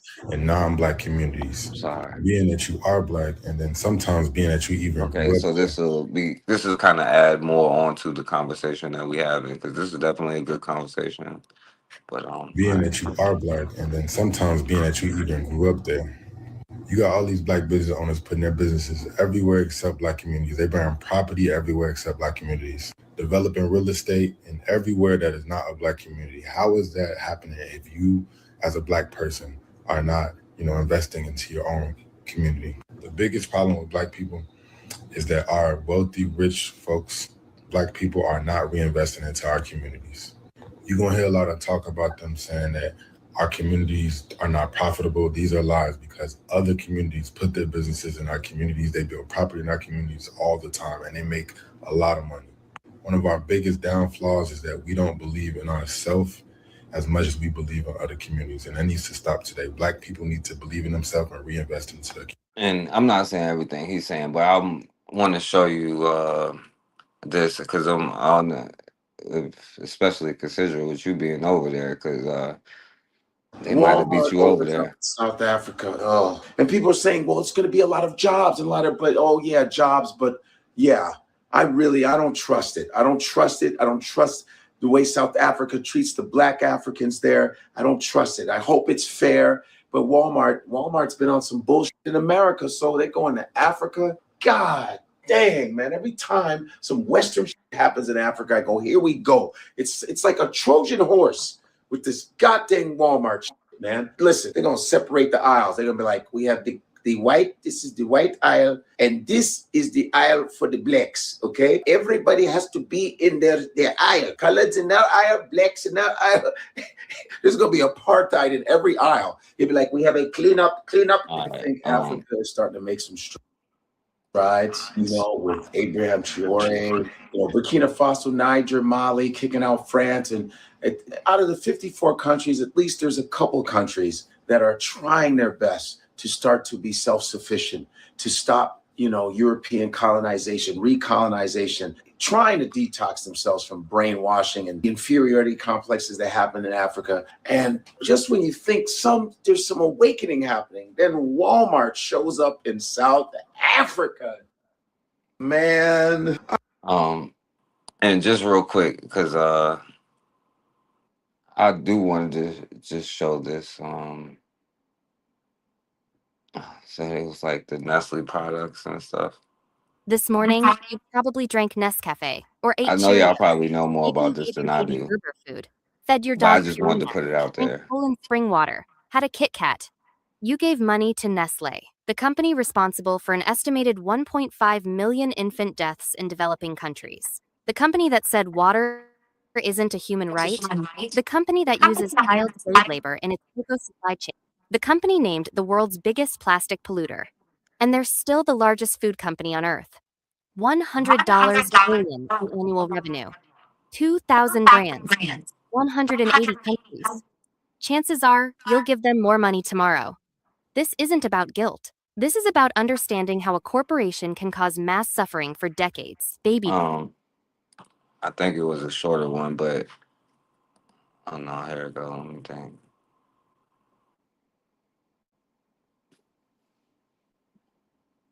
It sometimes takes more than a lullaby to put a newborn to sleep. In the loud and bustling neighborhood of Abubo, rain brings the chance for a stroll. Dressed in their Sunday best, the downpour drowning out the noise. But if all else fails, there's always milk. Not from the breast, the powdered kind from Europe. When I go to the shops, they offer me the one from France. They say it's the best, tasty, nourishing. It makes babies grow, makes them strong. Hers is the best, but it Sugar-free in makes them Europe, but strong. in Not Africa, from brands like Nestle. Nestle add up to 7.5 grams per serving for the same product. That's almost 2 sugar cubes, far above WHO's recommendations for infants. Not a mistake, but intentional, says the Swiss NGO Public Eye, which tested nearly 100 Cerelac products from 20 African countries. Sugar levels aren't even labeled on the packaging of products sold in West Africa. A double standard most mothers don't know about. Some even eat it themselves, lured by the sweet taste and the promise of nutrition. It's really good. It has milk, wheat, all good things. No added sugar, it feels light, perfect for children and for mothers too. Early to build brand loyalty, using social media and even health workers to invade the African market. The brands come to us. They make suggestions and we pass them on to the targeted mothers. Doctors warn of an emerging health crisis. Diabetes is set to rise by 130% by 2045, with nearly half of women and most men overweight in Africa by then. When it's hot outside during the summer month, adults and children crave for something sweet and cold, and there's science behind that. It's because of the heat that we need to replenish some of that energy. That's real deep. It's hot outside, so you want something cold. But consider you had got any thoughts on like everything? Absolutely. Why is it that we always have to go to strangers, to enemies, to get anything? Africa can manufacture their own and refuse. Just like you going to get your baby formula. When I heard where they was getting it from, I already knew it was something to it. Just like I just said earlier, everything that they give us that comes from them has death attached to it for us. Everything. I don't care. We're talking about baby formula. You got all that sugar in it. I guarantee them white babies not taking that stuff. But they're gonna give it to the black babies because they want this land, and we don't understand that yet. We don't understand, we don't get it. We think, oh, white folks, they gonna take care of us, they not gonna hurt us. We can go to no, learn from your history. What is it we have to tell you? Learn from your freaking history. But everything that's attached to them, that's attached that they give us, is death. And just like the Walmarts in South Africa, you know they ain't hiring no damn black folk. What the hell are we talking about here? Let's stop being ignorant when it comes to South Africa. South Africa is a miniature America, period. If they did it over there, they doing it over here, especially South Africa. There's no, you're going to have maybe one black person just so we can say just so they can say we hired one. But they going to get them jobs, them Negroes. They're going to do just what they doing now. They keep all the top, the jobs, the good, paying jobs, they give it to their friends, period. And then black folk living in the slums. But you love some white folk. Well, you keep loving them then. Go ahead, keep loving them. That's what I say. You like it, I love it. But I already know that ain't no black folk gonna be hired at that Walmart. Maybe one. And he gonna be the sweeper. You understand what I'm saying? He gonna be the sweeper. He gonna be the one that's cleaning the floors. He gonna be the one that's gonna keep the store clean for the white folk. He ain't gonna be having no real good position. He gonna be barely scraping it. But this is what we don't understand about them. Everything connected to them is death for us. Everything. And I'm gonna rest with that.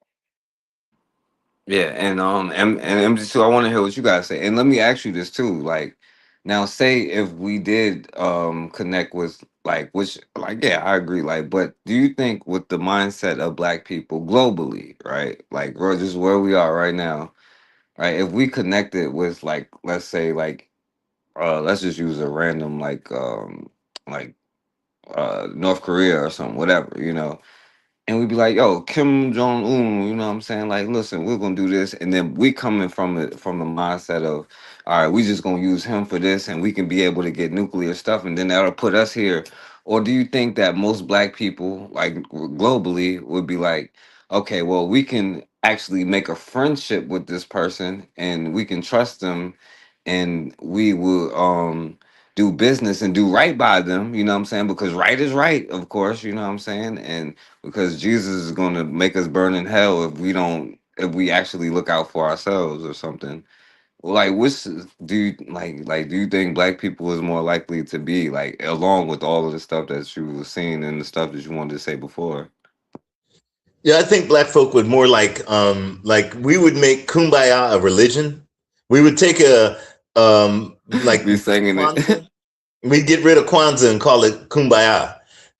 It's because again that's political naivety, and as Sister Cassidra said so well, very succinctly, and that's what I loved. Everything that anytime we'd encountered them, all they brought is death. I mean, it's that right there is enough said. Anytime what Sister Cassidra said, anytime we've encountered, and I'll extend it not even to the European, I'll include the East Indian, the Asian, the Arab, and anything else.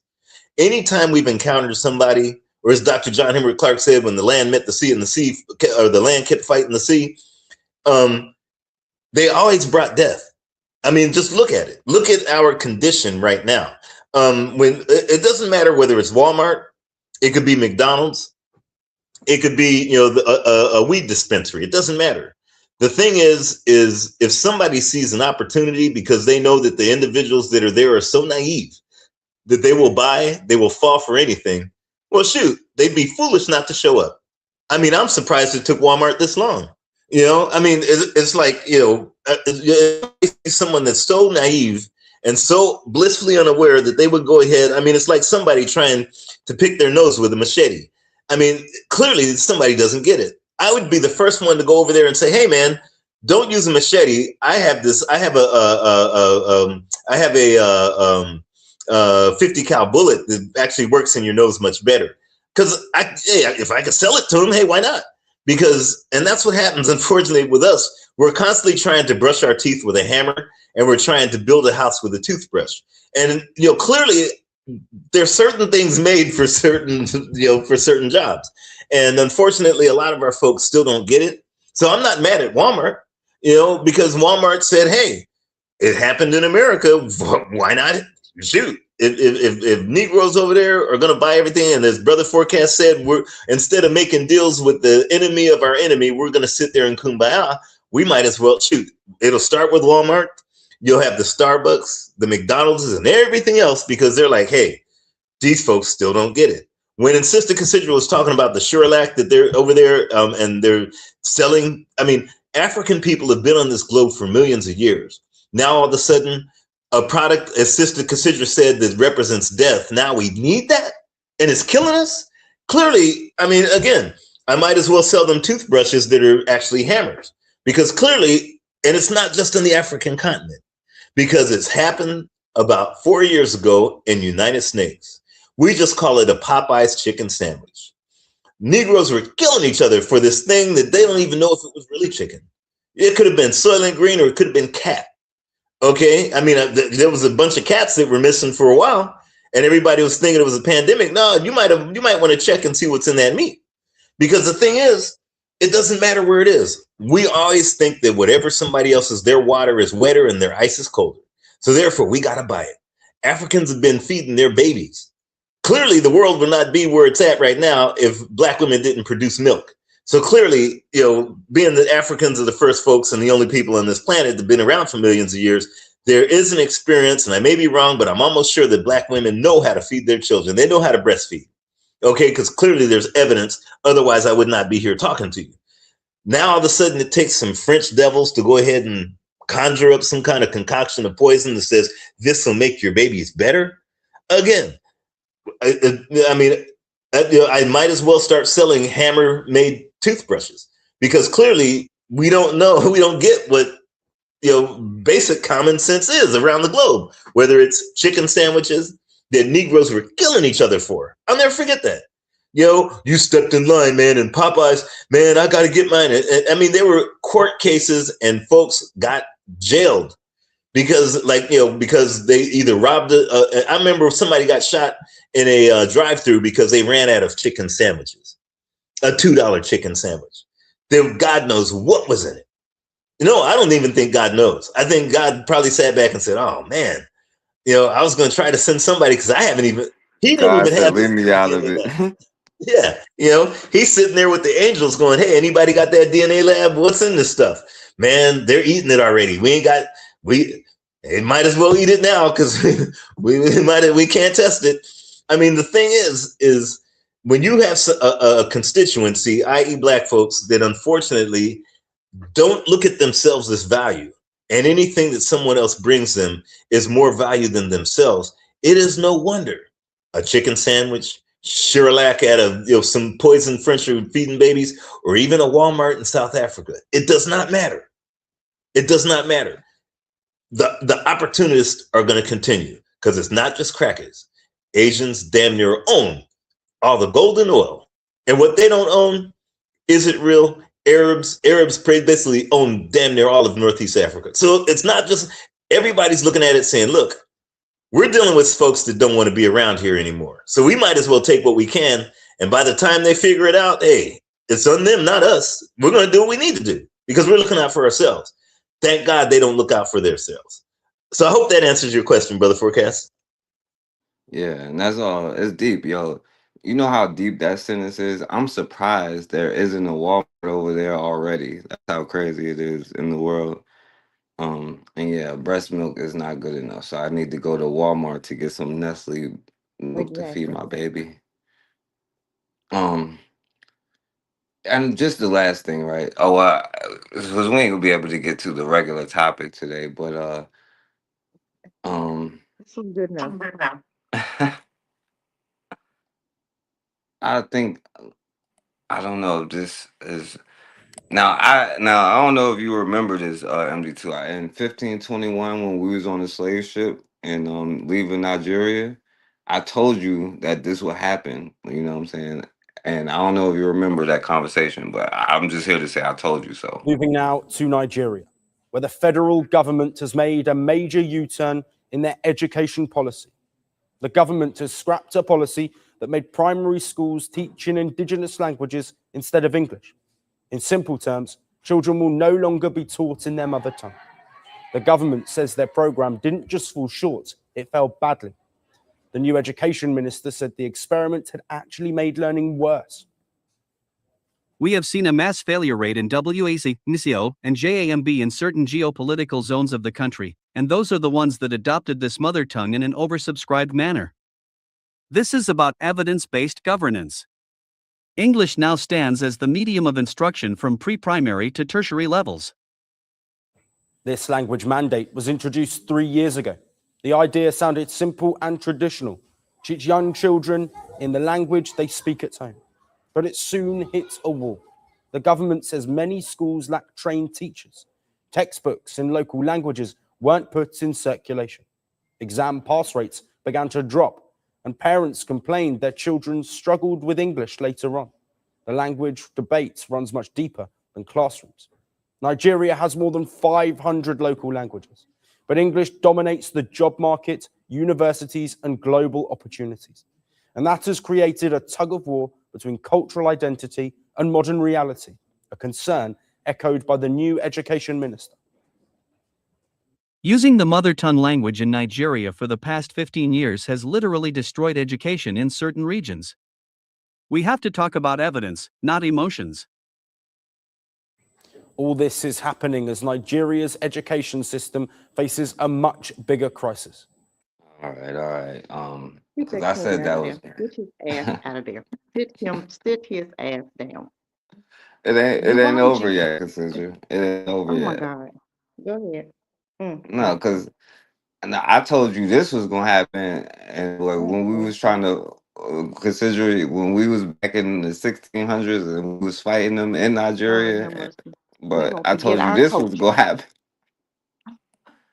Okay, you know, in Terrorist American group. school we have different languages, right? Okay, Mm-hmm. teach your language, and if you want, English is a second language, but we're still gonna maintain our culture and our history. We're gonna maintain that.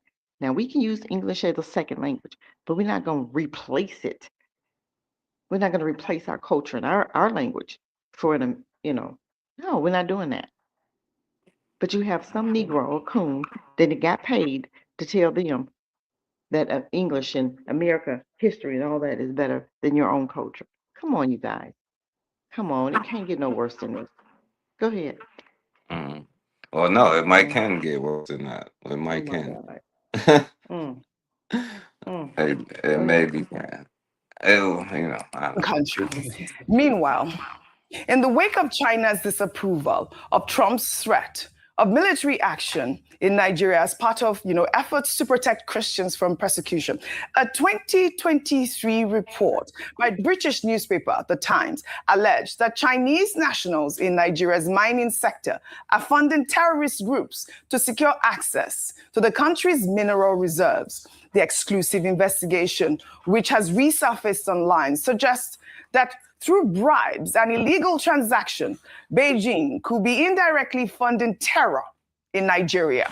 Well, according to research from SBM Intelligence, a Lagos-based analytical group, Chinese companies operating in conflict zones have been striking security deals with insurgents. The report revealed videos of militant leaders boasting that Chinese workers must pay them rent to operate in their territories, particularly in Zamfara and other northwestern states. Some Chinese nationals working informally as miners serve as runners for militant groups and control gold mining operations across remote areas. The report noted that Chinese contractors often smuggle minerals out illegally, with several arrests recorded, including 27 miners in Osun State in 2020 and a Chinese citizen jailed for 5 years in October for processing 25 tons of lithium-containing minerals. Well, this investigative report adds another complex international dimension to Nigeria's security. 25 tons of lithium. crisis. The report highlights the menace of resource exploitation, raising questions about which foreign actors are truly destabilizing Nigeria and all of them. Y'all can watch the whole thing if y'all want to. It's like 15 minutes, but all of them is pretty much the answer if you want to. All of them are. So go ahead, Cassidra. Go ahead, Cassidra. I just don't even go ahead. I don't even know what to say. Go ahead, MG. MD2. Well, brother Forecast. Now you see why I say. Oh, go ahead. No, I was just gonna say, do you remember that conversation when I told you that was gonna happen? Do you remember? Too well. Oh yeah, I remember it like it was yesterday. It was yesterday. It was like 1521, like as you said. Bruh, like I said, that's why I'm surprised that Black folks are still on this planet. I mean, I'm shocked that we have not been wiped off this planet. I mean, maybe the grace of God, whatever's keeping us here. I'm like, wow. It's when you talk about Nigeria, one of the things that I've been doing lots of videos for over the years about language, and language is the precursor to whether you're going to be around on this planet or not. There are languages over there in North Sentinel, where the North Sentinel Islands are what they call the Andaman Islands. And I'll never forget this. I did a video back in 2010 because I was coming back from Australia, and I was going to go to the Andaman Islands. And there was somebody by the name of Boa Senior, who was the last individual that spoke the tongue. They were talking about it. They said it's now a dead language. When they talk about a dead language, they're saying basically nobody speaks it, so therefore, it doesn't exist anymore. Now, the thing is unfortunately, even the language I'm speaking to you is a colonizer's language that we understand, unfortunately. But I'm not saying that we shouldn't. I'm just saying it's one thing when you're in the colonizer's nest. But unfortunately, it just tells you just how ravaged Africa is, to where the standardized form of communication, again, is something that comes from a foreigner that literally destroyed your culture, because language is part of your culture. Okay, language is, and I'm not talking hip hop culture. Culture is something you hand down through generations to survive. Language, war, birth, food, clothing, because you need that to survive. Okay, hip hop is not a culture. Stuff that you need to survive is. And the fact that as part of the culture, or what was left or what is not left now, is something of someone else's language, someone else's food, whether you're feeding it to your babies or whatever, it doesn't matter. It just tells you just how bad it really is for Black folks. Because the thing is, and I learned this a long time ago, like, when they first started, you get on and you have to be put on hold. Now, I'd say about 30 years ago, you get put on hold there, somebody puts you on hold and then the music comes. Then, about 15 years, maybe 10, 15 years, when you get put on hold, it says for Spanish, what is it? Nombre dos.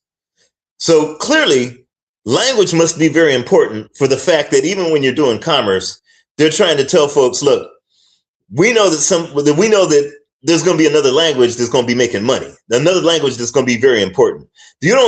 When you get on hold, you don't hear them tell you in Twi or Swahili or Yoruba or anything else. For those of you who speak this language, press 5. No, it's Spanish.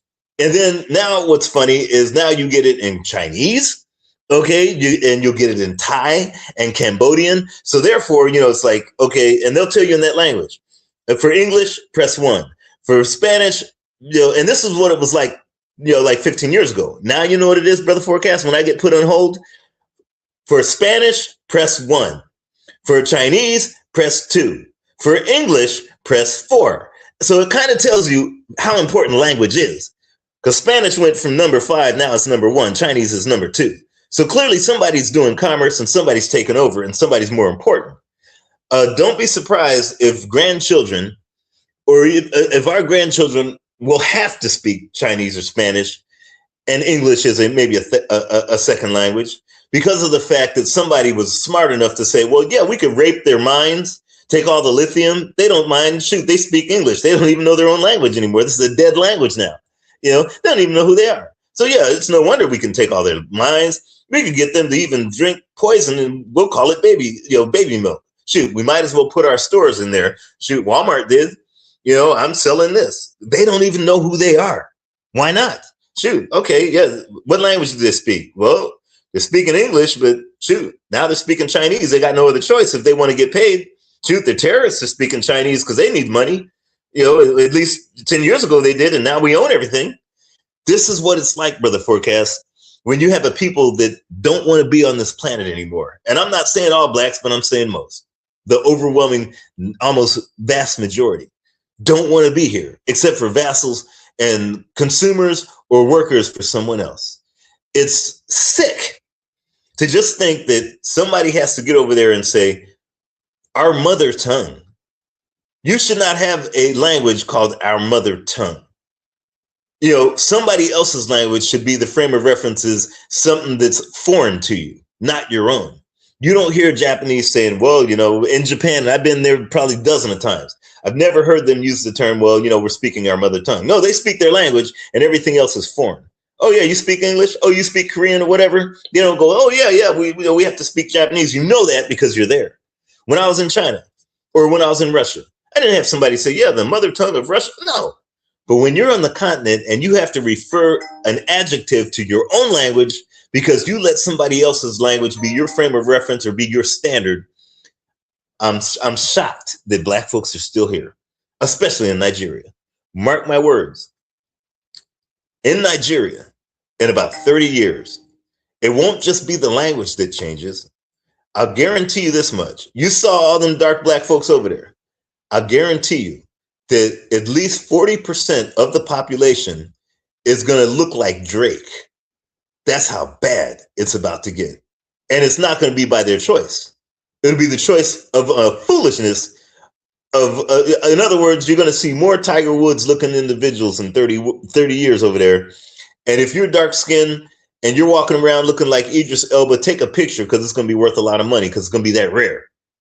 Because it's already happened in the United States. Mark my words. Hopefully that answered your question, Brother Forecast. Yeah, well, I'll say this, MD2. Well, the white boy already told you that the Spanish is 1/3 white, and now you are 1/5 white. So you ain't even 3/5 anymore. You're now 1/5.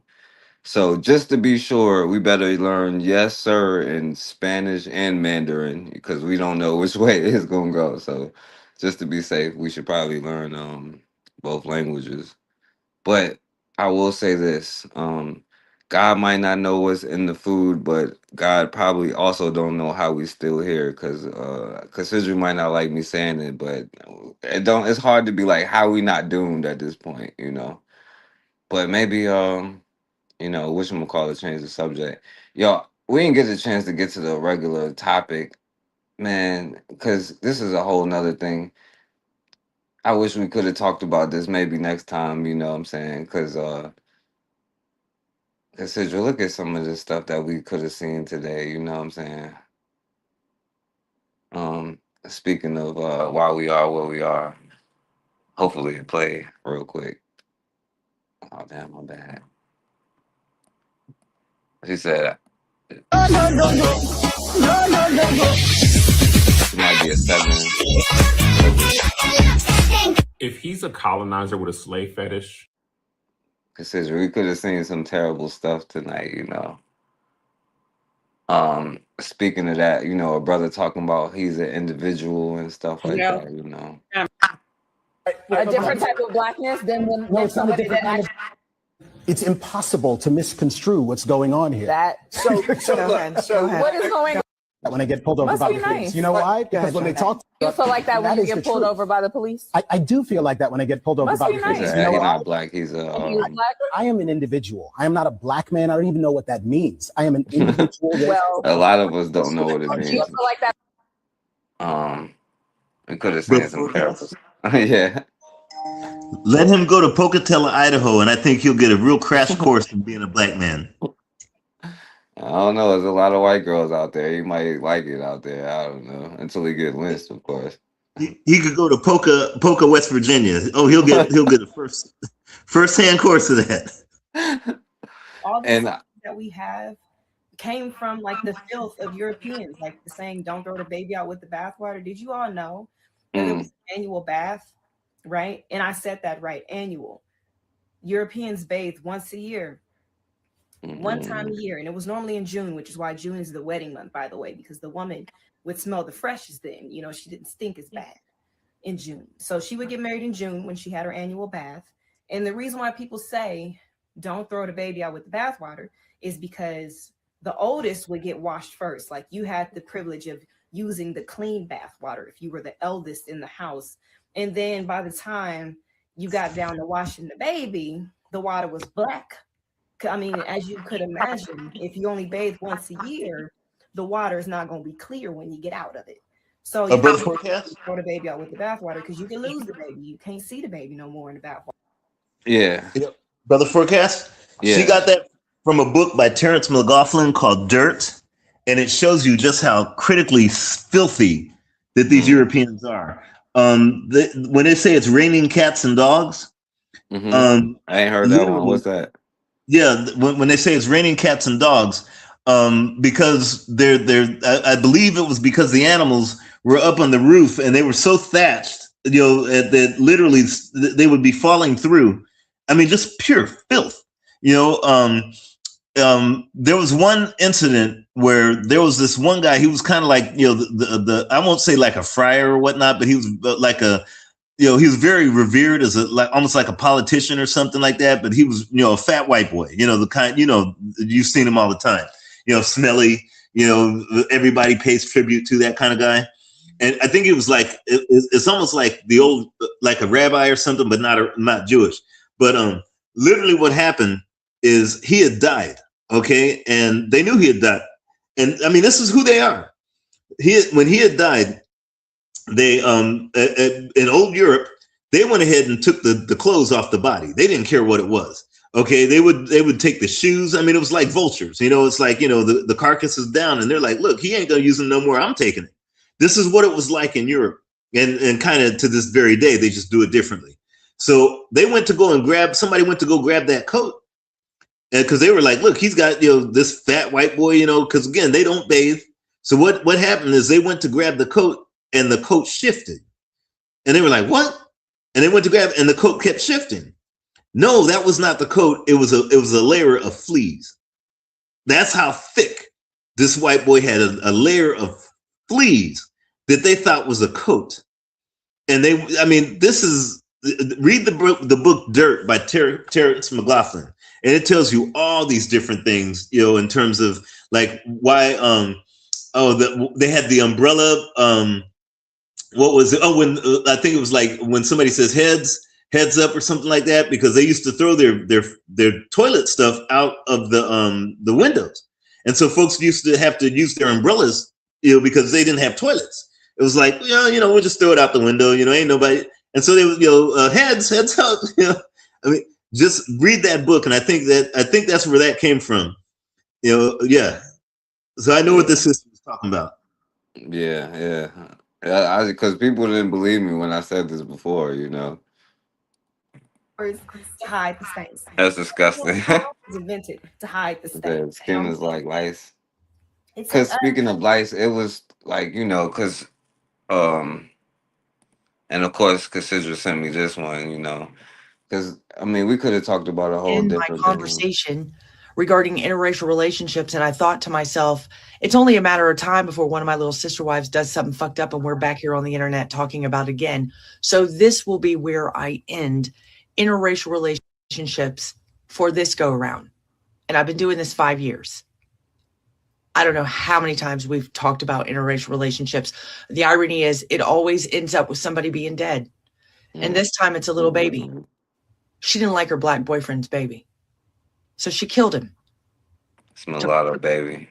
So she smoked him and does casually. I mean, it was something about the little white kids and lice and all that stuff. Trying to find it. I mean, we could have went left. Like, we really could have. I mean, I guess it did, but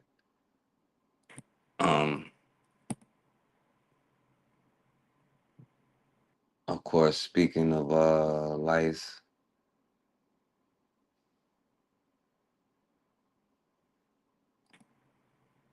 anthropologists were black racists instead of white racists, what would they say? Chimpanzees, humans' closest genetic relative. We just need to find similarities between chimps and white people, and that would be surefire evidence of their less evolved state. Hypothetical black racist anthropologist. Chimps and other apes grow hair all over their bodies. AKA a realist.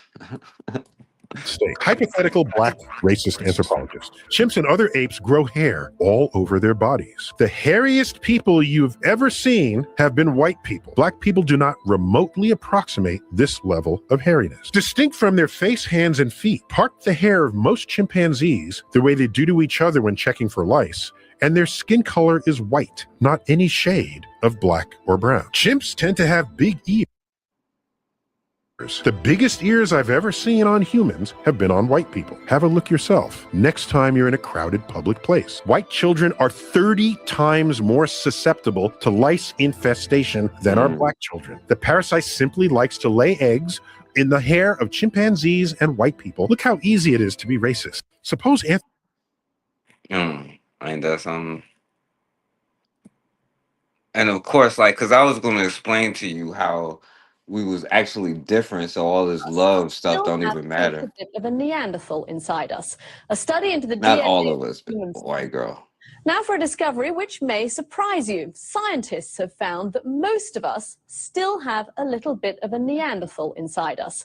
A study into the DNA of the human subspecies found that they interbred with modern humans tens of thousands of years ago, and their genetic mark remains. Now, I say that a brother was, and I don't know if you agree, I say a brother was walking, left Africa, was going through, saw a white bitch in the cave somewhere, was like, oh, damn, and then end up like the brother running down the street for his life, But Tanzan was like, no, it was probably a Neanderthal that raped a black woman.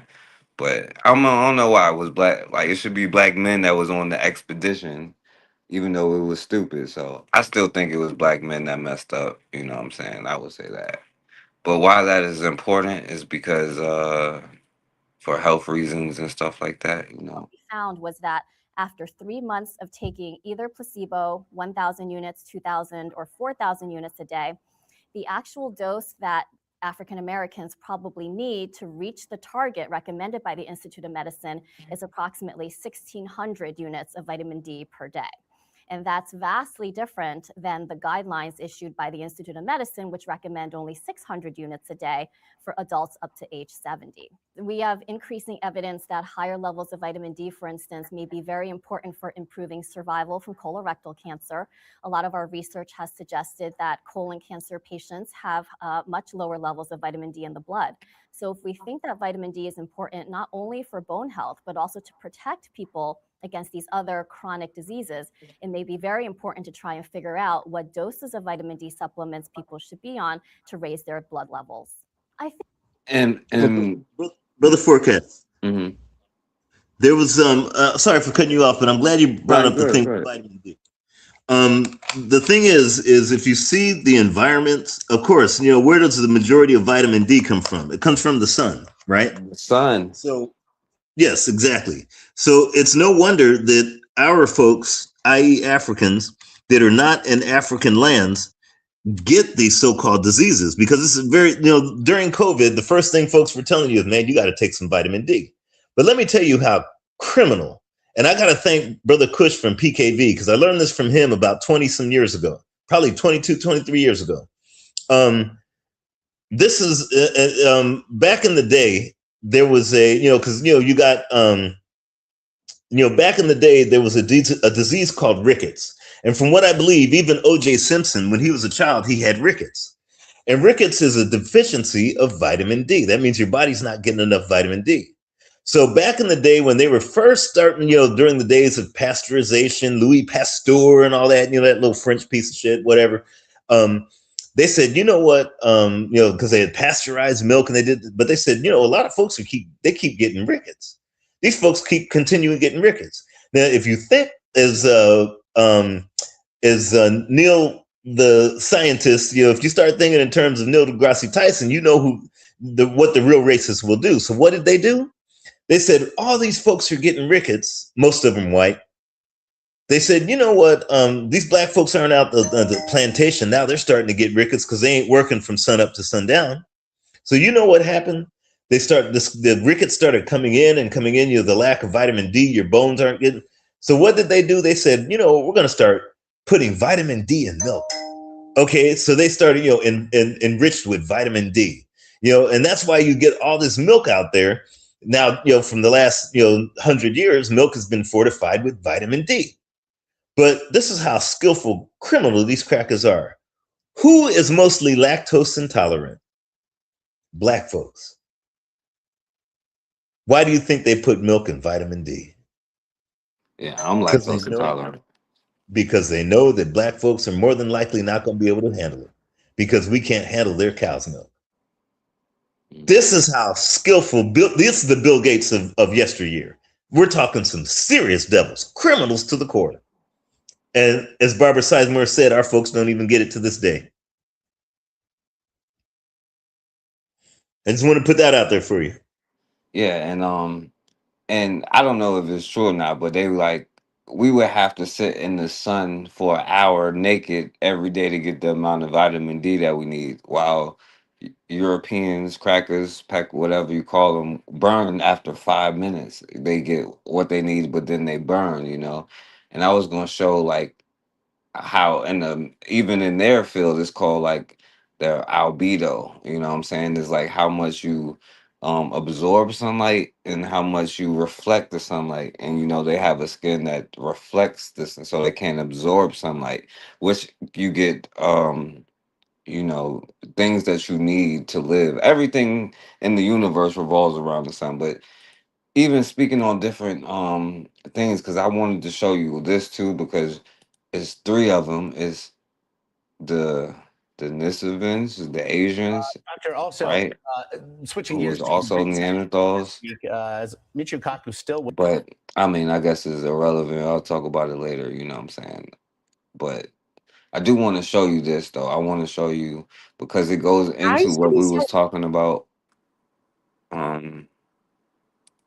Because it's not just that we have no friends. Child, you bring them into your home, give them a better life, right? You feed them, you love them, and you make them a part of your family. And is that what you think happened? We're gonna go back to class. Are you ready? Another first-generation K-pop idol. His name was Yoo Sung-jun, Steve Yoo. He was the biggest star in Korea at that time, in the 90s. I'm extremely embarrassed to play this for you, but you know, it's for context, okay? So I apologize beforehand. West Side.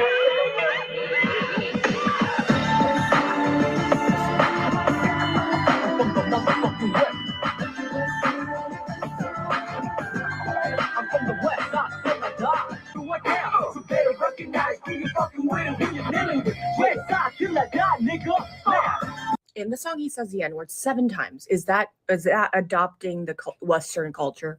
Now, before you say it's an isolated incident, it's a long time ago. Okay, I want to tell you that this came out on Spotify in 2014 on his best album. Also, if you need more examples, I'll make more videos for you. First of all, he's talking about West Side, and then that picture that I posted, he's wearing a New York Yankees hat. And then the second thing is we don't have any guns in Korea, and he's talking about shooting people. I don't know. Which executives okayed that? Who spoke out against it? And also for people who are saying that, oh, it doesn't happen anymore. We've evolved past that. This is 2025. 그래서 또 해! 마음에 안 들어? 또 해요! 같지 않냐? Let's party! Look at me.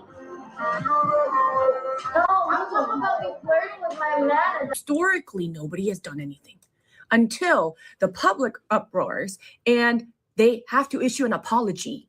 And think about this, if you're in the music industry, you understand that every song, every concept, every outfit, every live broadcast, it passes through layers of control. Labels, producers, stylists, broadcasters, managers, and no one stopped any of this from happening? Are we dumb? Or are we? So for those of you guys who are saying it's adoption, you need to check yourself. So yeah, they adopted black culture, and you know, y'all seen Hollywood Shuffle, I'm sure.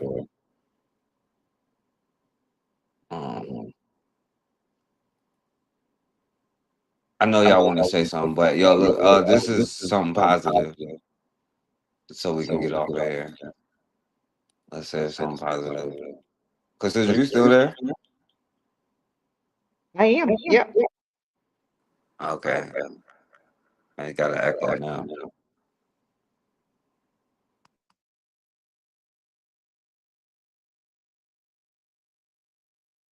All right, let me see. All right, I'm gonna be quiet because it got an echo now.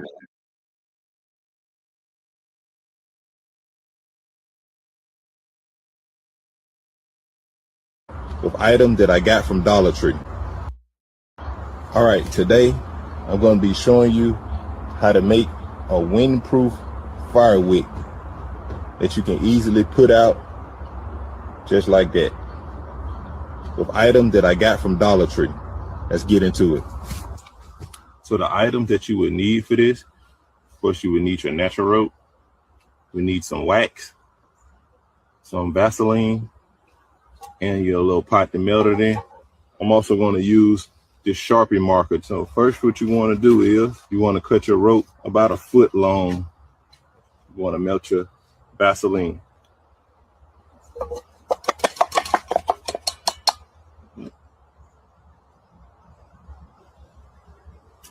Now that your Vaseline is liquefied, you want to round your rope and just let it soak down in there. Now that we let that soak, just want to take it out, set it right here to the side and let it dry. All right, so next thing we want to do is we want to melt our wax.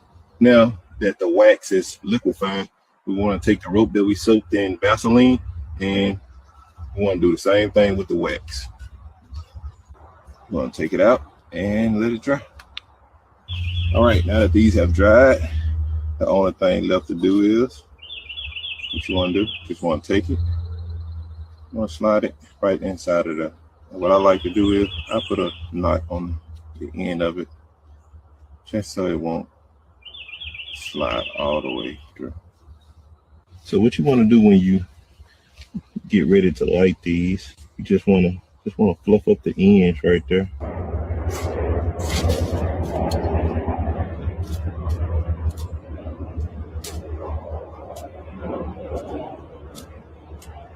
Just like that. It's windproof. And to put it out, do the same thing. Snuff it. You can also start it with your flashlight. All right, gang. If you found this video. Yeah, that's what's up. That's what's up.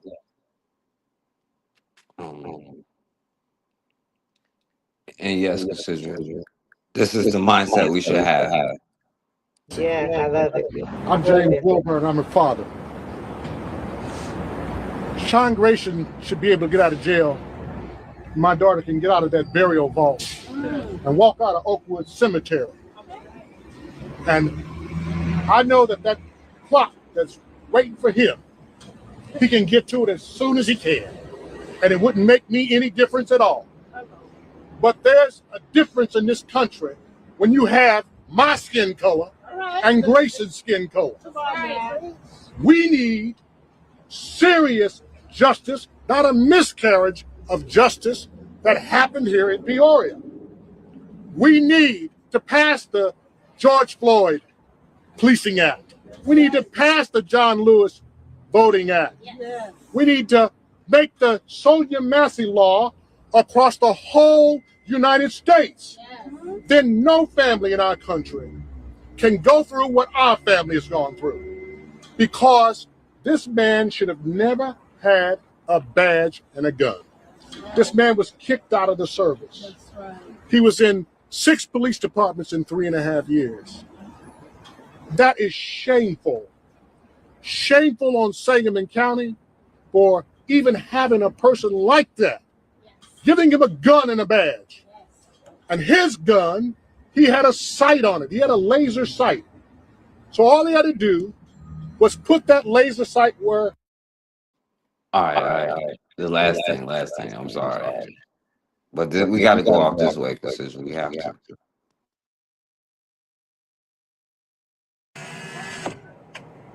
Why she recording? Why are you taking a picture of me? Why are you taking a picture to me? Why are you sitting here? Because I can. I'm doing something. You're doing something in front of the bank? What are you doing here? Why is it your business? That's what I'm doing, you stupid bitch. No, you're just sitting there. Because I'm on my phone. It's none of your fucking business. Why don't you learn? Look, you little old witch bitch. If you don't leave me the fuck alone. Oh, I'm too loud.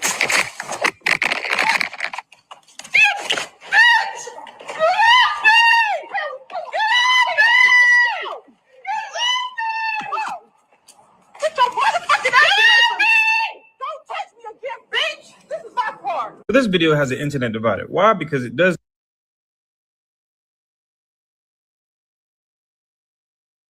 Wow, that was good. Yeah, what you think about that, Cassidra? Hey, I love it. We should see more of that. We should see more of that. I don't know if you saw that, MD2. If you saw that last one. Oh yeah, I could say that she's much more patient than I. I used to want to rationalize and talk to the, my thing is like, look, you get in my way, I'm not going to spend a lot of time. I got some tools that'll stop you in a heartbeat. I'd rather be judged by 12 than carried by 6. So, it's better that I don't have, I'm not the talking type. If this is what you want to do, then, tell your next of kin that why it happened, I'm pretty sure they'll understand. So yeah, the sister's got more patience. Yeah, you got any last words, my brother? Yeah, I just say, look, this is pretty much indicative, like when the brother was talking about the white boy with the badge and what he shouldn't have done. Again, that's a lot of patience. I don't hear Chinese or Hispanics or anyone else who's competitive have to go through that because they know how to present a threat. They know how to present at least a consequence if somebody does something that they don't want to get done. Hopefully, sooner or later, that maybe that Black folks will join the club in terms of self-preservation, and instead of trying to rationalize with somebody that shoots down their children or their relatives or tries to invade their space in a dorm or whatever, hopefully that the consequence will make individuals say, well, you know what? I mean, let's put it this simple. I don't go around trying to kick pit bulls because I know that what a pit bull is capable of doing. I've seen the consequence of anyone that tries to kick a pit bull.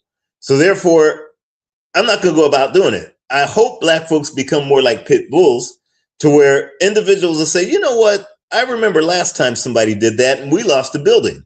And we lost some, they did like those Arabs. I remember when somebody did that, and they shot that brother down and every police station was bombed. No, I don't think we'll do that. Even if they're driving through a red light, I'd rather get my pension than stop that black man because I don't know what's going to happen to my family. We saw what happened to Officer McCluskey.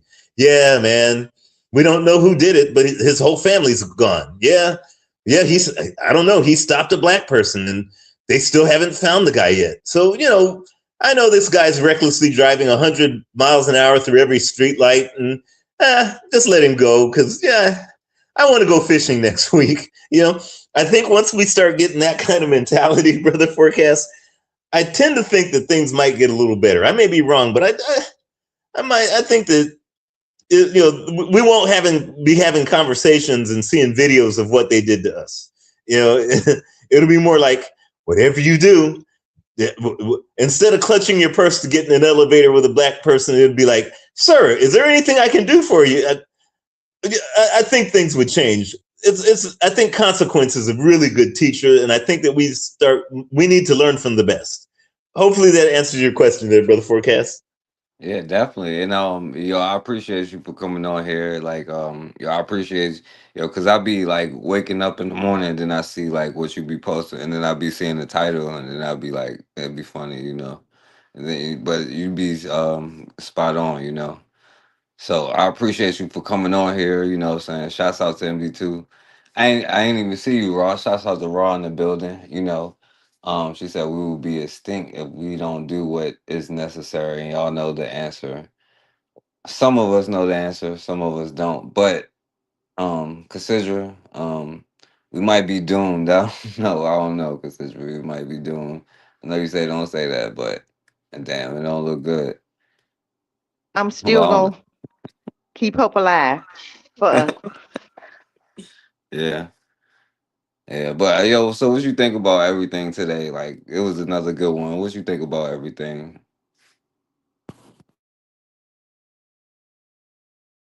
Good job, Burkett. Thank you. Good job.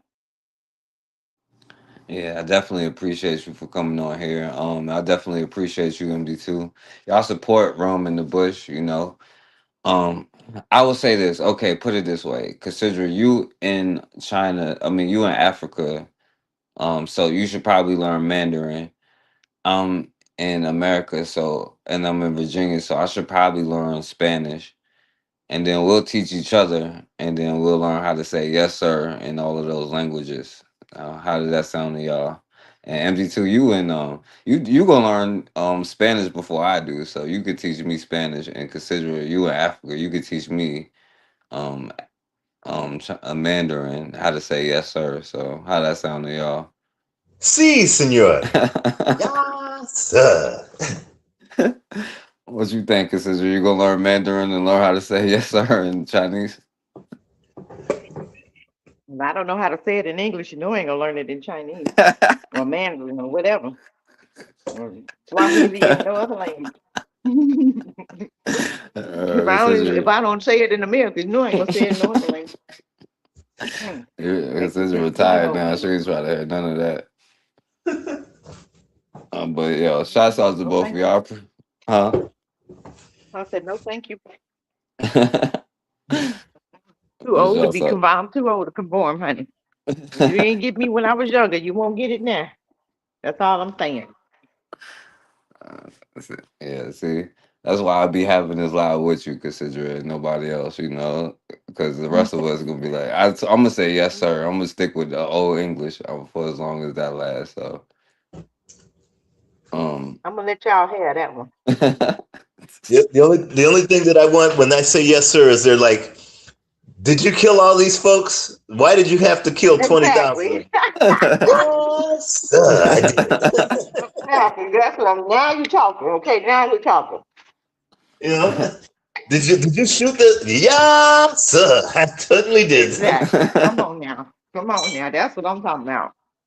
You know how all these black folk coming to heating on trees. As soon as you return the favor, I guarantee you won't be no treeless. Be treeless black folk. Won't be no black folk on trees.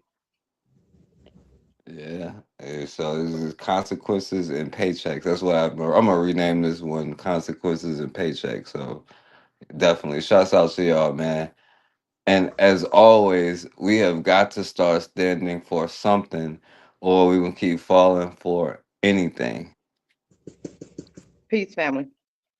Peace. Thanks a lot there, Brother Forecast.